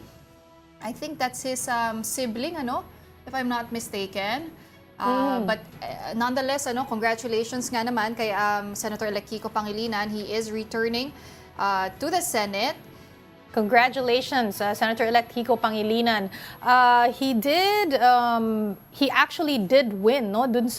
Dun sa L2L, di ba? Okay, let's actually get back to our ceremonies. Si Kiko po at si Shawi, pangkasalukuyan pong nag-attend ng graduation po ng kanilang pangalawang anak po, si Kaki, at nasa Amerika pa po ang pamilya. Ang kasama ko po ngayon, yung Tres Marias na ate ni Kiko. Siyam po kami magkapatid. Ako po yung una. So in behalf po of Kiko, maraming salamat po. Pahayag ng pasasalamat mula sa aking kapatid na si Senador Francis Kiko Pangilinan. With deep humility and immense gratitude, I accept the mandate given to me by the Filipino people. Una sa lahat, nagpapasalamat ako sa Diyos sa biyaya ng tagumpay na ito. Sa Kanya ang lahat ng kapurihan. Sa gitna ng patuloy na pagtaas ng presyo, malawakang gutom, at lalong lumalalim na pagkakawatak-watak, pinili ninyo ang landas ng malasakit, pagkakaisa, at konkretong pagkilos. Walang puwersang politikal na hihigit pa sa taong bayan na tumataya, kumikilos at naninindigan tungo sa isang layunin, at napatunayan natin muli ito sa ating tagumpay. Sa awa ng Diyos at sa lakas ng taong bayan, yung imposible naging posible. Ang tagumpay na ito ay hindi tagumpay ng isang tao lamang. Ito ay panawagan para maglingkod ng mas matapang, mas taus-puso, at mas bukas ang pandinig. Para sa bawat magsasaka at mangingisda, bawat manggagawa, bawat solo parent, bawat inang nagtitipid, at yung isisubo na lang niya, ibibigay niya sa kanyang mga anak. Bawat ama o inang nahihiwalay sa kanilang mga anak, mapaaral lang sila, mapaangat lang ang kanilang buhay. Para sa inyong lahat, ang tagumpay na ito, laban natin ito, tayong lahat, sama-sama.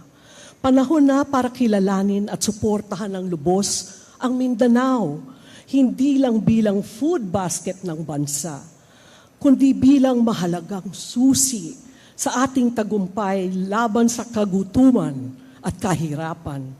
Ang pagkain ay dapat abot kaya ng lahat. Ang dignidad ay hindi dapat ipinagmamakaawa. Ang hustisya ay dapat para sa lahat. At ang tunay na pagkakaisa ay nagsisimula sa pakikinig sa isa't isa. Walang kulay ang gutom, walang kulay ang solusyon, walang hinihintay ang awa. Bumabalik ako sa Senado, hindi lang dala ang mga pangako, kundi ang layunin. Magtrabaho, maglingkod, at manindigan para sa bawat Pilipinong nangangarap na mas maayos at masaganang bukas. Maraming salamat pong lahat sa tiwala. panahon na po para tayong lahat kumilos para sa pagkain, para sa pagkakaisa, para sa pangarap ng bawat Pilipino. Taos-pusong pasasalamat po sa inyong lahat. Thank you very much. There you go. The sister of Kiko Pangilinan delivering his speech in behalf for Senator-elect Pangilinan, who is now in the United States. But Chiki, we do remember nung 2022 tumakbo bilang Vice President si Pangilinan, although he lost that race. What's interesting, sabi ng political strategist na si Alan Herman, what really changed dito para kay Kiko, pati na rin kay Bam Aquino, dun sa kanilang pangangampanya, is it's not anymore so abstract, meaning yung mga lines na gobyernong tapat, good governance, which is, di ba, parang hindi mo talaga makita ano ba talaga yung gusto Yung nila. focus. Oo, yung advocacy nila. So they shifted it to more concrete platforms such as food security. And looks like it did work for him in his senatorial race in this midterm elections. Yes, Ramon, I remember that's a number 2 concern of Filipinos, no? So Senator Kiko Pangilinan, number 5, 15,343,229,000 votes. Heavily backed by Senator or former Senator Franklin Drilon, no? Kasi si Drilon talagang binak si Senator Bam Aquino and Senator Kiko Pangilinan because in his 24 years daw sa Senado, talagang alam na alam niya itong dalawang to. He has worked with them and super qualified daw itong mga to. Oo. And, okay, let's get back to the ceremonies. You can see Senator Erwin Tulfo now on the stage. From the traditional opposition, we now shift to Alianza member Senator-elect Erwin Tulfo. Tulfo ranked 4th in the 2025 midterm elections, garnering over 17.1 million votes. He will now join his brother, Senator Raffy Tulfo, in the Senate. Prior to his senatorial role, Erwin Tulfo served as representative for ACT-CIS party list. He also held the position of Deputy House Majority Leader. In 2022, Erwin Tulfo briefly served as Secretary of the Department of Social Welfare and Development. Pakinggan po natin ang kanyang mensahe. Okay, so while we wait for the speech of Senator-elect Erwin Tulfo, let's just discuss some of his background. He did serve as Secretary of the Department of Social Welfare and Development, DSWD, under the administration of this current sitting president, si Ferdinand Marcos Jr., but that was just from June to December 2022. But during his term his time in office as Secretary of DSWD, sa mga ginawa ni Secretary Erwin Tulfo is to extend the contracts of DSWD employees nationwide. He also wanted to streamline services for Filipinos seeking the department's assistance. And that was really his platform also as he ran for senator in this midterm elections, yung social services. So when the government isn't able to provide that service to our citizens, yung mga kababayan, nandyan po yung mga social services. Sila yung takbuhan. Oo. Yeah. Actually, you know what? This is actually not a surprise na nandyan siya sa Magic 12, no? Because an SWS survey held just last May 2 to 6, no? In partnership with think tank Stratbase, no? Front runner talaga siya. And Senator Bongo was actually number 2. Oo. So he's now about to start his speech. Let's get back to this ceremony. Sa ating pong mga kagalang-galang na chairman at commissioners ng COMELEC, palakpakan po natin at 10 ng kanilang mga staff sa Commission on Election. Palakpakan po natin dahil po sa isang malinis at mabilis na halalan. Salamat po. Thank you. Salamat din po sa Alyansa, sa pangunguna po ng Pangulong Marcos at ang aming pong campaign manager na si Ginoong Toby Tiangco, and of course sa aking mga kasamahan. Ladies and gentlemen, fellow Filipinos, good afternoon. Thank you for believing in me. Thank you for choosing me as one of your representatives in the upper chamber this past election. It is the highest honor to serve you as a Senator of the Republic of the Philippines. Today I stand before you not only as an elected public servant, but as a fellow Filipino who shares your hopes, your struggles, and dreams for a better future. In these trying times of economic hardships, social divisions, and heightened political differences, there is but one powerful force that can carry us forward, and that is national unity.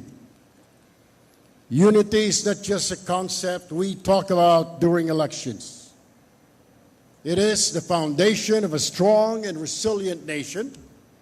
It is what binds the rich and the poor, the young and the old, the people from Luzon, Visayas, and Mindanao. It is what enables progress, justice, and peace. Our diversity in culture, in beliefs, in language, it's not a weakness. It is our strength. But unity does not mean uniformity. It means finding common ground, listening to each other with respect, and working together despite our differences with one common goal: to move forward together as one nation.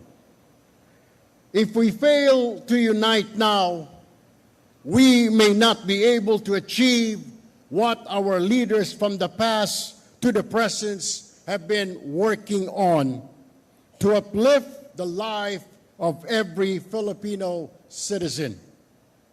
As your newly elected senator, I commit to being a bridge, not a barrier.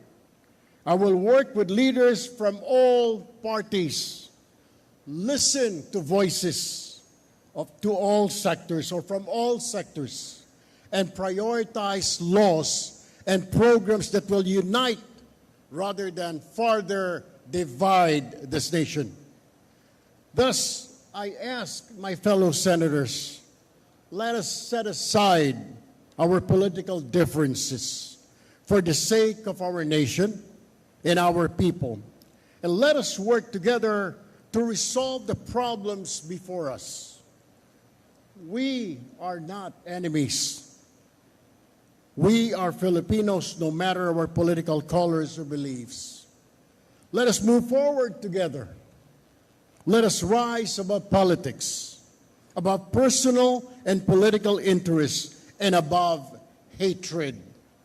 Let us build a country where every Filipino feels seen, heard, and valued. United, there is nothing we cannot do. Mabuhay ang Pilipinas, mabuhay tayong lahat. Thank you very much. Okay, Senator-elect Erwin Tulfo comes at number 4 with 17,118,881 votes. Senator Erwin Tulfo, no, from the Alianza slate, Alianza para sa Bagong Pilipinas. Pero sabi nga nila, no, most of the candidates from the Alianza para sa Bagong Pilipinas slate, kahit hindi naman endorso ni Pangulong Bongbong Marcos, they're their own brand, and I believe he is one of these candidates. Tulfo brand na yan matagal na Matagal na sa media, matagal nang kilala, matagal na ning nagseserbisyo. And again, you know, as kanina na-mention namin ni Pauline dito, no, when government institutions do not work, and it's not just us that mentioned this, no, this has been going on, this talk has been going on all over town. When government institutions don't work, sila ang takbuhan. Kaya nga, ano yung phrase, di ba? Ipatulfo mo yan. Di ba? Tulfo brothers, di ba? So again, this is just to say, and this is just to cement the fact that yes, Tulfo is definitely their own brand. Maganda yung sinabi niya, yung set aside political differences. Kanina, mukhang si Senator Pia Cayetano, no, also said na maganda yung different points of view. Sabi niya, minsan mag-argue kayo, minsan mag-aaway kayo, minsan hindi papansinin kasi mainit yung ulo niya sa'yo, kaya hindi kayo nagkakaintindihan sa araw na yon. But at the end of the day, you have to work with each other for the Filipino people. All right, now up next, To be proclaimed is incumbent Senator Ronald Bato de la Rosa, a well-known ally of former President Rodrigo Duterte. Now, a strong contender from the PDP Laban Duterte and slate, Senator Bato secured third place with over 20 million votes. In a recent media interview, Senator Bato attributed his strong performance in the midterm polls to so-called protest votes, which he claims were driven by public anger over former President Duterte's arrest and detention in The Hague.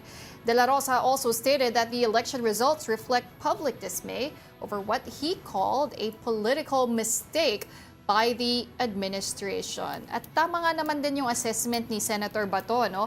Because nung initial surveys, he wasn't really in the magic 12, but that all changed after the arrest of former President Duterte. You had Senator Bato quite vocal about it, expressing his frustrations and hesitations about that arrest. And what followed is the consolidation of support of the so-called DDS supporters sa Mindanao. And that was enough to get him his seat at the Senate, as he comes in at number 3. And if you look at his voter distribution, yung boto niya galing po talaga sa Mindanao. Wala sa Luzon, wala po rin sa NCR compared to his 2019 senatorial bid, kung saan kalat-kalat po yung mga boto niya sa buong bansa.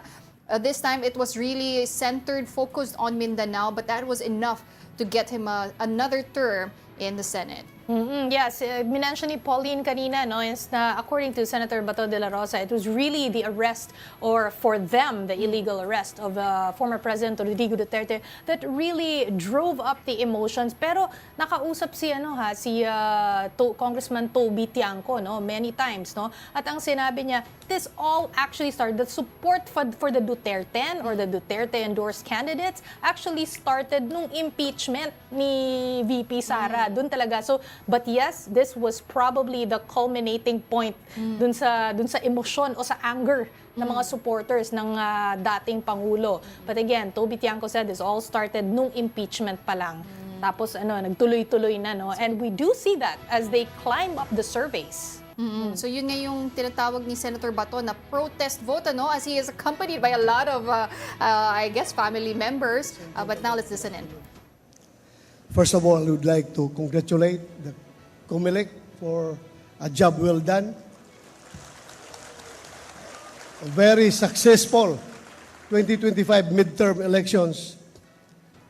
Pakiusap ko lang, Chairman George, na sana hindi na maulit yung natulog ako ng alauna ng gabi. 20 million na yung boto ko. Paggising ko sa umaga, naging 16 million. Sabi ko, ninakawan at ako ng 4 million votes Pero you explained it properly, you explained it professionally, so maraming salamat for the clarification. I would also like to congratulate my Duterte PDP party mates for fighting a good fight. Marami akong natutunan sa inyo. Philip Salvador, Jimmy Bundok, JB Hinlo, Raul Lambino, Vic Rodriguez, Doc Maritis Mata, and Pastor Apollo Kibuloy. Natutunan ko sa inyo na pwede pala tayong mahalin ng taong bayan kahit wala tayong daladalang ayuda. Thank you for giving me that lesson. And also, I would like to congratulate my guerrilla warfare campaign team. Nasama-sama ko palagi kahit saan ako nakakarating. Kahit na anong weather, andyan sila. Hindi ako iniwan. Maraming salamat sa inyo. I would also like to thank yung more than 20.7 million Filipinos na patuloy naniniwala at sumusuporta sa akin. Alam ko po, yung botong binigay nyo sa akin, yun po ay protest vote sa kinahinatnan ng ating dating Pangulong Duterte. Kaya nasaan ka man ngayon, President Duterte, sir, I dedicate this victory to you. Maraming salamat po. At kay Vice President BP Sara, maraming salamat sa iyong patuloy na encouragement and motivation na binibigay sa amin. Thank you for the inspiration. At sa lahat ng Pilipino, ako po'y magsasabi na hindi ko po kayo bibiguin. Itaga nyo sa bato. Maraming salamat. Okay, so but the big question is, Senator Bato de la Rosa, will he also be facing the International Criminal Court? Usap-usapan po yan. ICC Assistant to Counsel Cristina Conti did say na mukhang magkakaroon na rin po ng arrest warrant para kay Senator Bato at Senator Bongo, who are two of former President Rodrigo Duterte's closest allies. So that is the big question mark. But for now, let's have Senator Bato celebrate his win. He did get a fresh term as a Senator of the Philippines. So congratulations kay Senator Bato. Congratulations, Senator Ronald Bato de la Rosa. Yes, isa siya sa mga inimbestigahan for sa ICC because of the war on drugs. So of course, dating Pangulong Rodrigo Duterte, and then there's Senator Bato de la Rosa, there's Oscar Albayalde, dating PNP Chief, dating CIDG Chief Romeo Karamat Jr., dating NPC Commissioner Edelberto Leonardo, at si dating PNP Intelligence Officer Eliazar Mata. All right, another senator making a comeback is Bam Aquino. Many were surprised by his midterm performance as he landed second place with almost 21 million votes. Senator-elect Bam Aquino attributed his quote-unquote unexpected victory to youth voters. He even ranked first in several vote-rich provinces including Cavite, Bulacan, Pangasinan, Laguna, and Batangas. His campaign focused on education, economic empowerment, and grassroots support. Let's now hear what Senator-elect Bam Aquino has to say. Okay, so Chiki, while we are waiting for his speech, of course, Senator Bam Aquino will be accompanied by his family members. We will await who did accompany him. But as mentioned, itong si Senator-elect Bam Aquino, one of the dark horses, one of the biggest upsets of this midterm elections, finishing at number 2. And it was quite a surprise because no survey really predicted that he would make it to the top 12. Needless to say, yung number 2 spot, although may isang survey, yung Publicos Asia, yung kay Malutikia, na-predict naman na magiging mataas yung finish ni Senator Bam Aquino. But yes, it's quite a surprise here, ranking at number 2.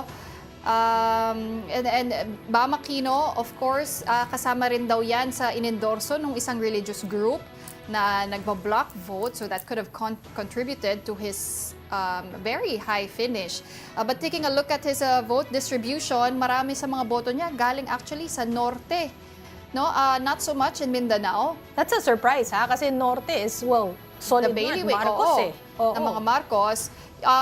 Yung mga naman yung regions ni former Leni Robredo, usually binoboto talaga yung liberal candidates. Party, si Senator Bam Aquino, number 1 yan sa NCR and Balance Luzon, and top 5 top 4 or number 4 or number 5 ata siya sa Central Visayas, which is Duterte Nation. Correct. Central Visayas.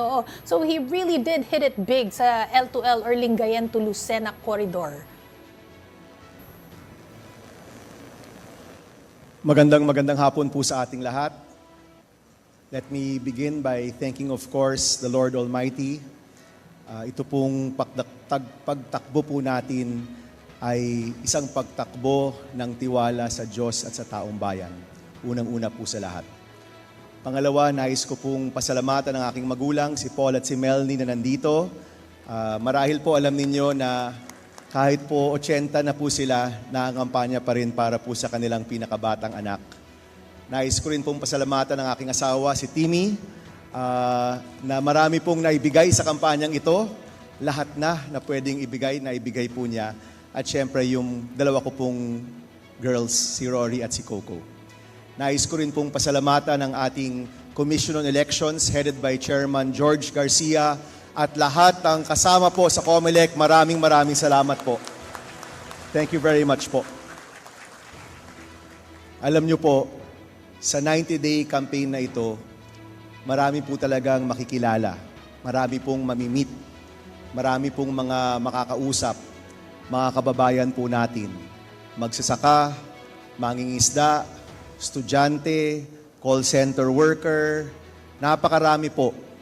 At yung paulit-ulit po nilang hinihingi sa mga lingkod bayan, sa mga tao po na nais nilang makita sa Senado, ay isang Senado na magbibigay lunas, magbibigay tulong, magbibigay solusyon sa mga problemang dinaranas ng ating mga kababayan.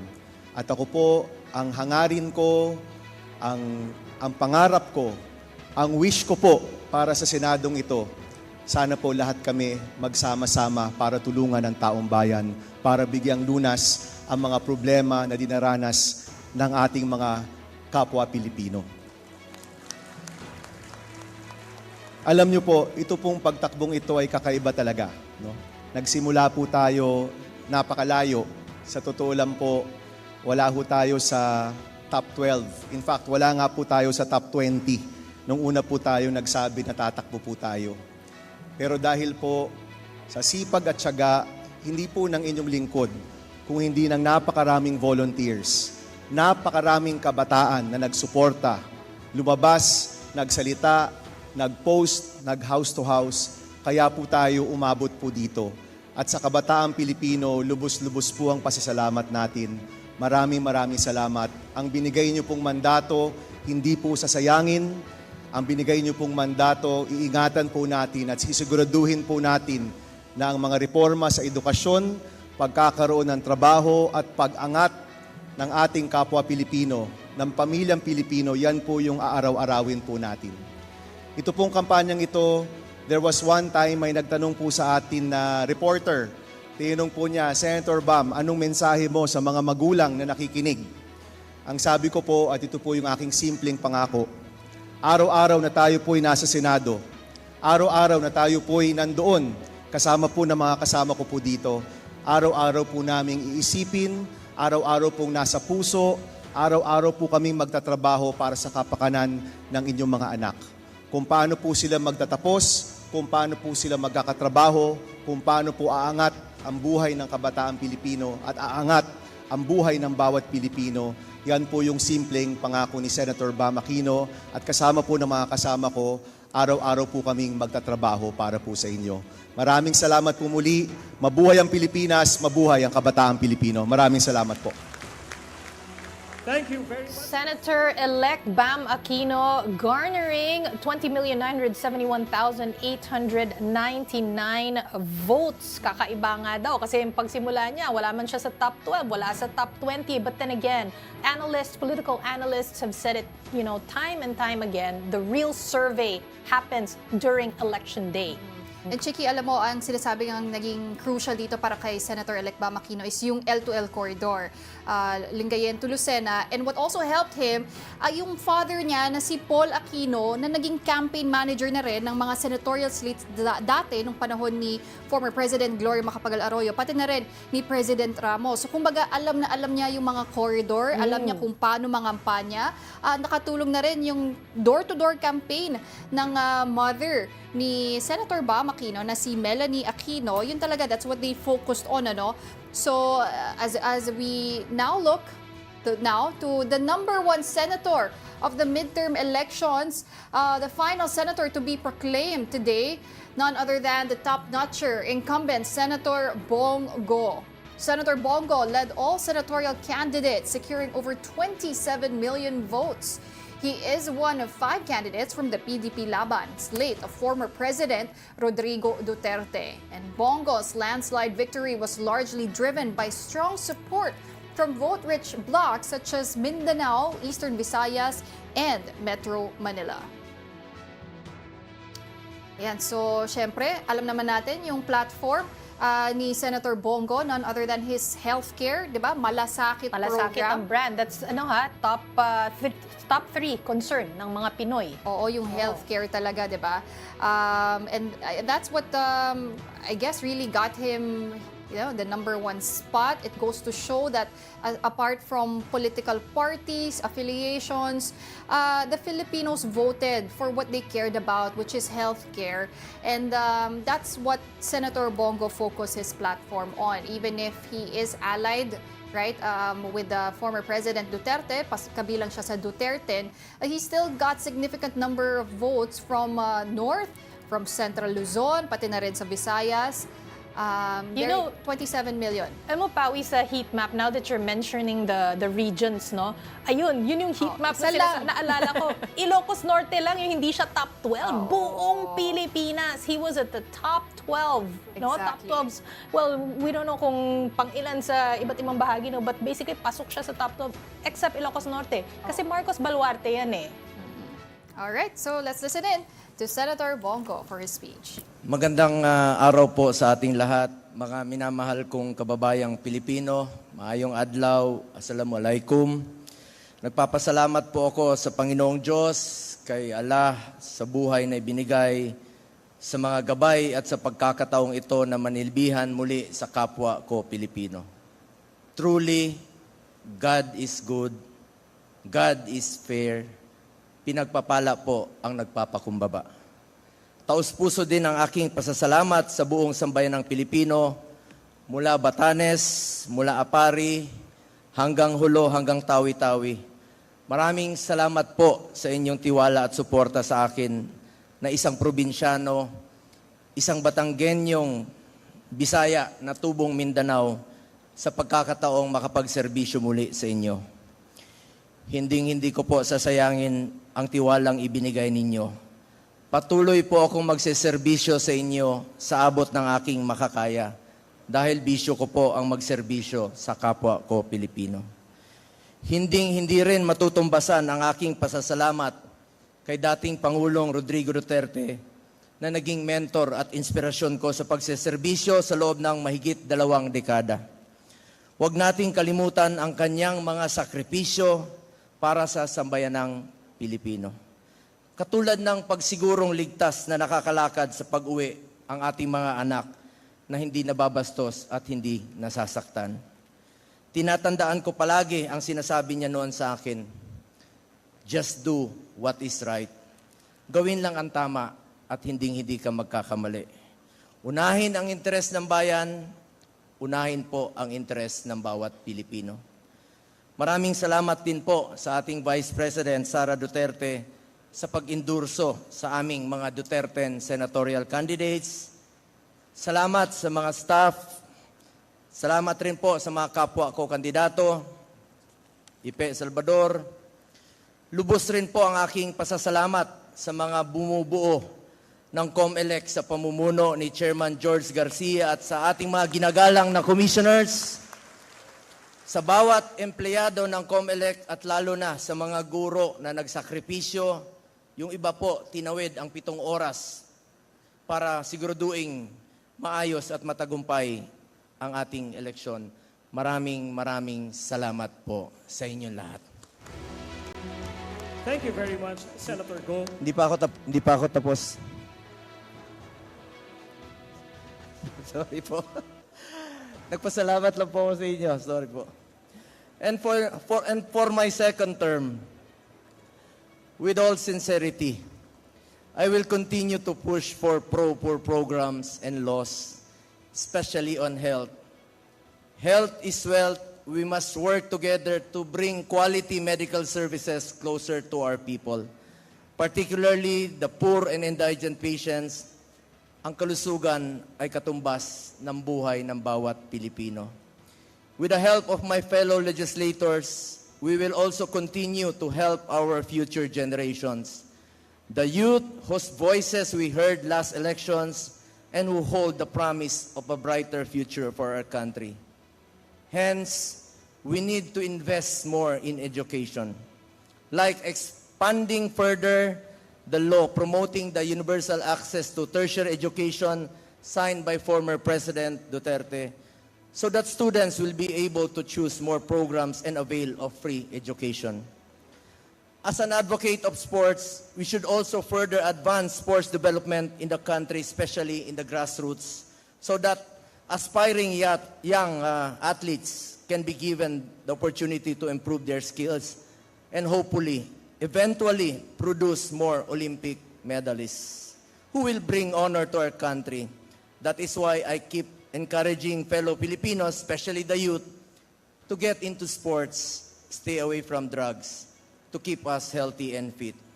We will also push for legislations that, if enacted, will provide more opportunities in terms of job creation and livelihood support.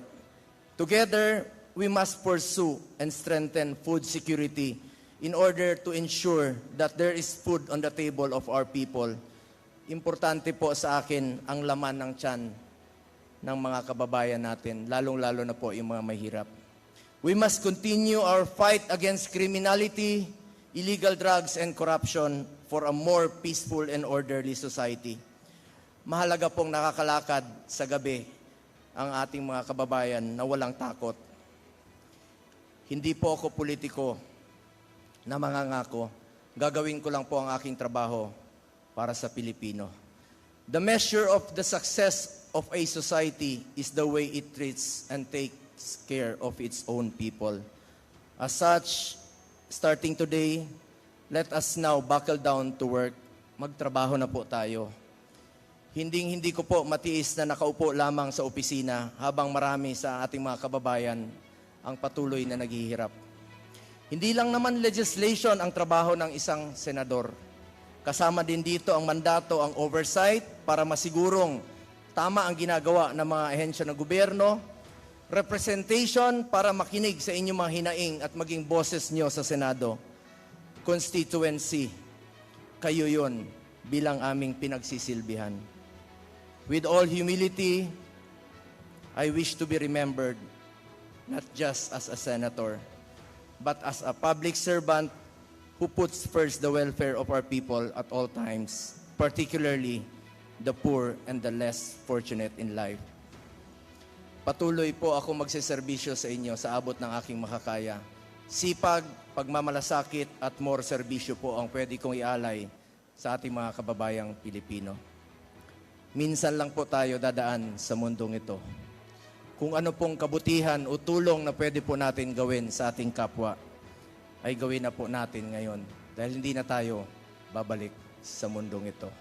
Ako po ang inyong Senator Kuya Bongo, patuloy na magseserbisyo sa inyo lahat.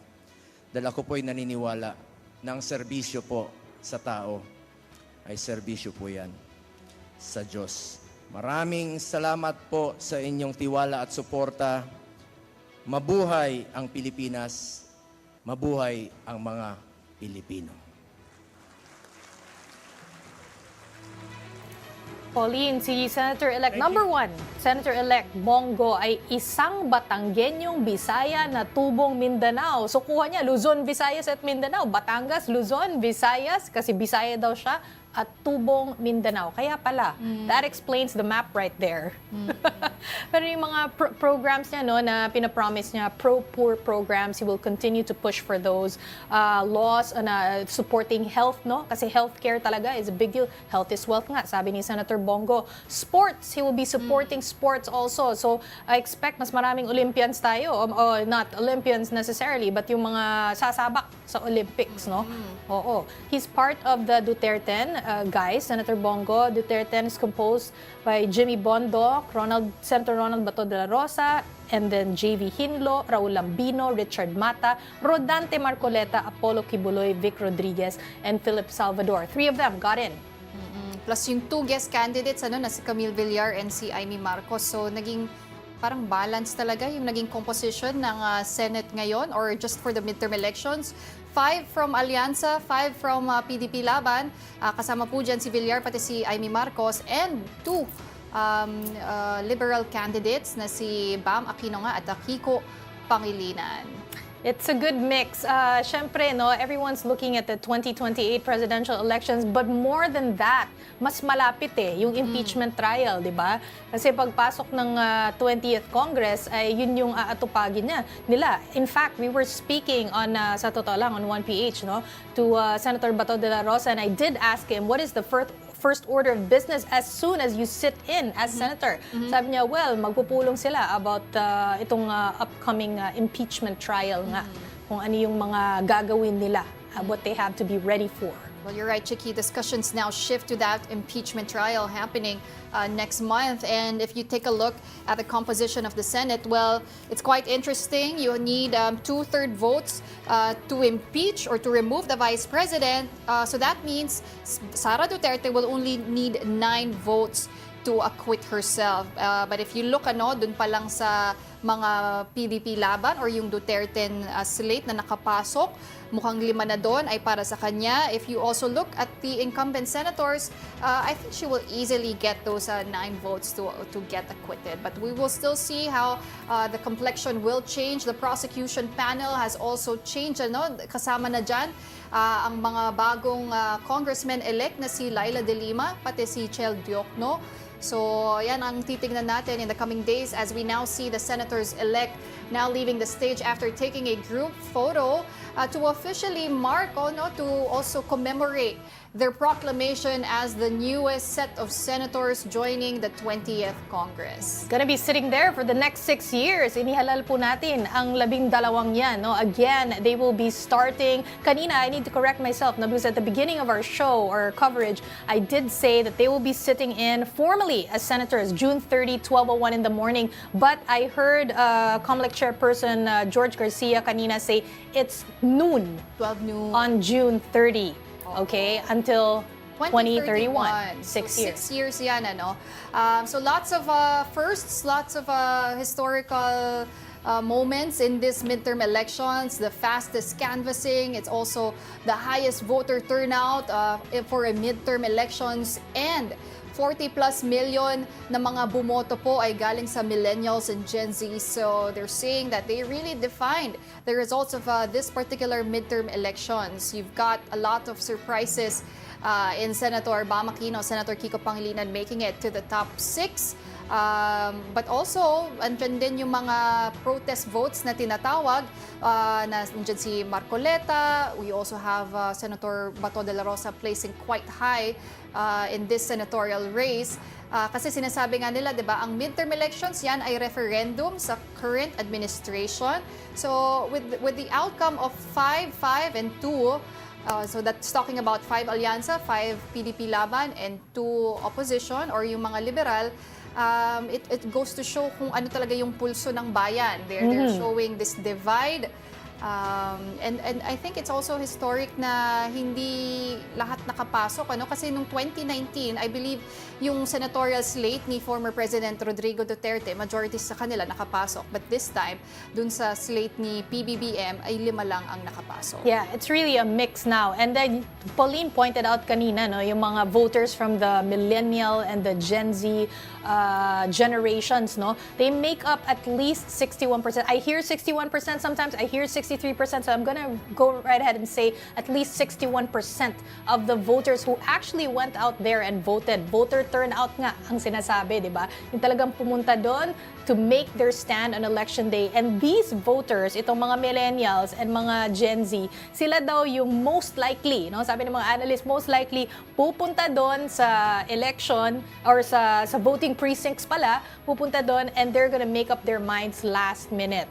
Of course, you already have, may mga napupusuan ka na talaga, usually 2 of them, sometimes 1, at most 6. Meron ka mga napupusuan ng mga kandidato, But when you're there, pwede kang sumingit ng iba pa.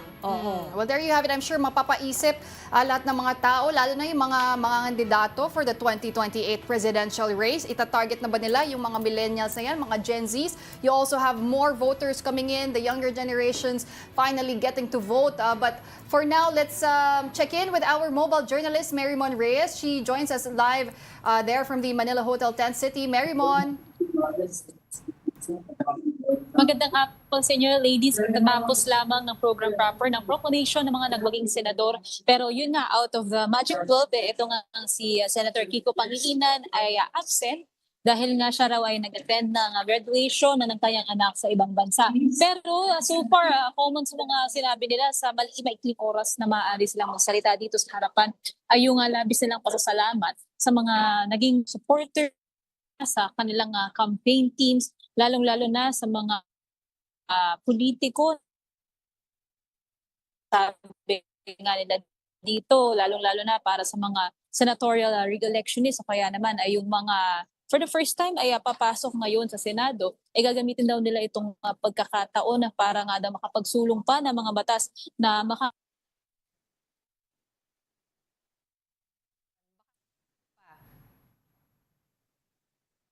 Okay, nawala na. Okay, we'll go right back to Marymon, no? Pero yeah, it seems like maliban dun sa mga tinathank nila yung mga families nila, because this is one common thing, no? Yung supporters, yung families, they also at almost all of the candidates did thank the COMELEC. Special mention lagi si COMELEC Chairman George Garcia. Let's get back to Marymon Reyes. tunay ang sinabi ninyo kasi sa rin naobserbahan nga ng mga nanalo nga kandidato is yung mabilis daw na naging election process mula simula hanggang dulo. Kasi kung babalikan nga natin, pagdating nga dito sa unang-una yung canvassing of votes, natapos agad within 3 days yung pag-canvass ng National Board of Elections ng 175 COCs. Kasama na dito yung overseas, yung local absentee voting, pati lahat ng national naman na COCs. Kaya pinasalamatan nga din nila dito ang COMELEC sa malinis daw at mabilis na halalan. Pero kaninang umaga, isisingit ko lang din ito, pumunta dito sa Manila Hotel 10 City si Attorney Israelito Torion at kung saan hawak niya ang isang prayer and manifestation na idudulog niya raw sana sa COMELEC. Pero yun nga, hindi siya nakapasok dito sa loob at pumunta siya sa Intramuros para nga ilapit ito. Kasama doon sa prayer niya ay yung gusto pa rin nila na magkaroon nga ng manual recounting dahil doon sa isinusulong nila na meron pa rin daw discrepancies sa isinagawa ngang halalan. Pero ang anong natanong din natin kung tinatanggap na ba ni Pastor Apollo Kibuloy yung kanyang rank na 31st out of the 66 na senatorial votes na tumatakbo. Kaya nga sabi ni Attorney Torion is tanggap daw ni Kibuloy na kailangan daw ng manual recounting at meron nga raw discrepancies na kailangan pang mai-address. So far dito sa likuran natin, tapos na talaga ang pinaka-proclamation ng proper doon sa isang banda ng venue na ito. Merong corner doon para isagawa yung possible interviews sa mga nagwaging senador. Balik sa inyo. Thank you very much, Marymon Reyes. Oo, so gusto pala ng manual counting pa rin ni Apollo Kibuloy. Even at the 30th ba or 31st spot? No? Not even number 13. Medyo malayo. Oo. Okay, so that was Marymon Reyes reporting to us live from the Manila Hotel 10 City. So yan na nga po na proklama na ang winning senators of this 2025 midterm election. Susunod naman ang party list proclamation. Monday yun. Sa Monday. Oo. Nanguna nga dyan yung akbayan. Lots of surprises there as well. Is a party list race, and that just indicates the shift in behavior in the preferences of the voting electorate. Quite interesting to see how things will unfold leading up to 2028. I actually can't wait for the proclamation sa Monday kasi hindi pa na-finalize as of this point yung number of seats for each party list, di ba? Kasi as we all know, may mga butal like for example, sa percentages like 26.41, may mga ganon. So you do know, guys, that to get a seat in Congress, you at least need 2% of the total vote. So, pina-percent to kung sinabi mong, kunwari, 26.41%, you can't just right away write off the 0.41. Tama. Kasi malay mo, 200,000 votes yun. More than yun sa kinakailangan na boto. Oo. Pero Chiki, naglabas yung COMELEC ng bagong rules para sa party list. Moving forward, alam ko bawal na yung mga party list na may pangalan ng TV shows. Yes. Yung gagamit ng mga words na parang ayuda kasi 'di ba baka nga naman mas right away gives may a name misconception recall Oo. ng kung ano ba talaga yung marginalized sector na nire-represent nila. But there you have it, very interesting, colorful midterm elections, and today we just witnessed the newest senators being proclaimed. Alright. Okay, but before we go, balikan na muna natin ang isa pa nating mobile journalist na si Amy Atienza. Hi Amy, what do you have for us? Holly, nandito nga tayo ngayon sa labas naman na area ng Manila Hotel, no? At kung makikita natin, napakapayapa ng sitwasyon dito sa aking likuran. Wala masyadong supporters na makikita dito dahil hindi nga din nilalaw for security purposes. At tatanging media lang yun nandito. And actually, medyo may konting restrictions pa. Meron lang designated media areas na pwedeng puntahan ang mga media people. So, yung mga gustong mag-interview, minimake sure nila na organized and well-planned yung magiging proseso. No. Pero balikan lang din natin po din yung mga nangyari kanina nung arrival ng mga senator-elects. No?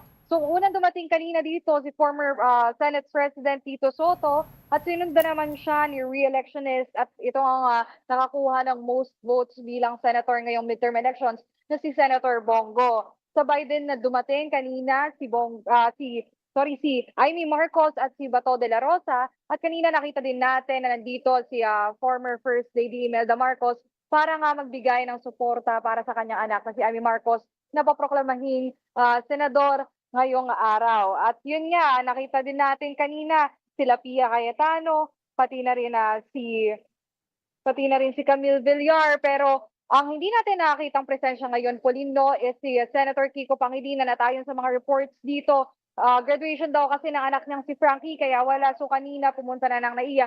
Pero i-confirm pa rin natin yan sa team ni Senator Kiko Pangilinan. Pero yun lang so far yung nangyayari dito sa May Manila Hotel, Pauline. Amy, si Chiquito, I don't know if meron ng mga candidates na lumabas dyan na nakita mo na at sino yung mga kasama nila or are they still all inside socializing? Sorry, Chiki, no? Sorry. Pero yun nga, so far wala pang lumalabas. Tuloy-tuloy pa rin naman yung nagiging picture taking doon sa loob na area. At actually, kanina ina-expect natin once na matapos yung ambush interview nila sa loob, lalabas na sila. Pero hindi yan nangyari dahil nga nagkaroon din sila ng group picture doon sa loob ng Manila Hotel. So yan, wala pang lumalabas. Hinihintay natin kung merong mga senador pa yung actually magpapakita dito dahil may other way pa daw for safety purposes nga nitong mga senators. Chicky? Okay, thank you for reiterating that. Amy Atienza, that's our mobile journalist for this evening. And there you have it, the 12 senators elected this midterm elections. I am Chicky Verhel. And I am Pauline Verzosa. Thank you so much for joining us. This has been One News' special coverage Bilang Pilipino 2025, the proclamation of winning senators. We are One News, all sides, all the time.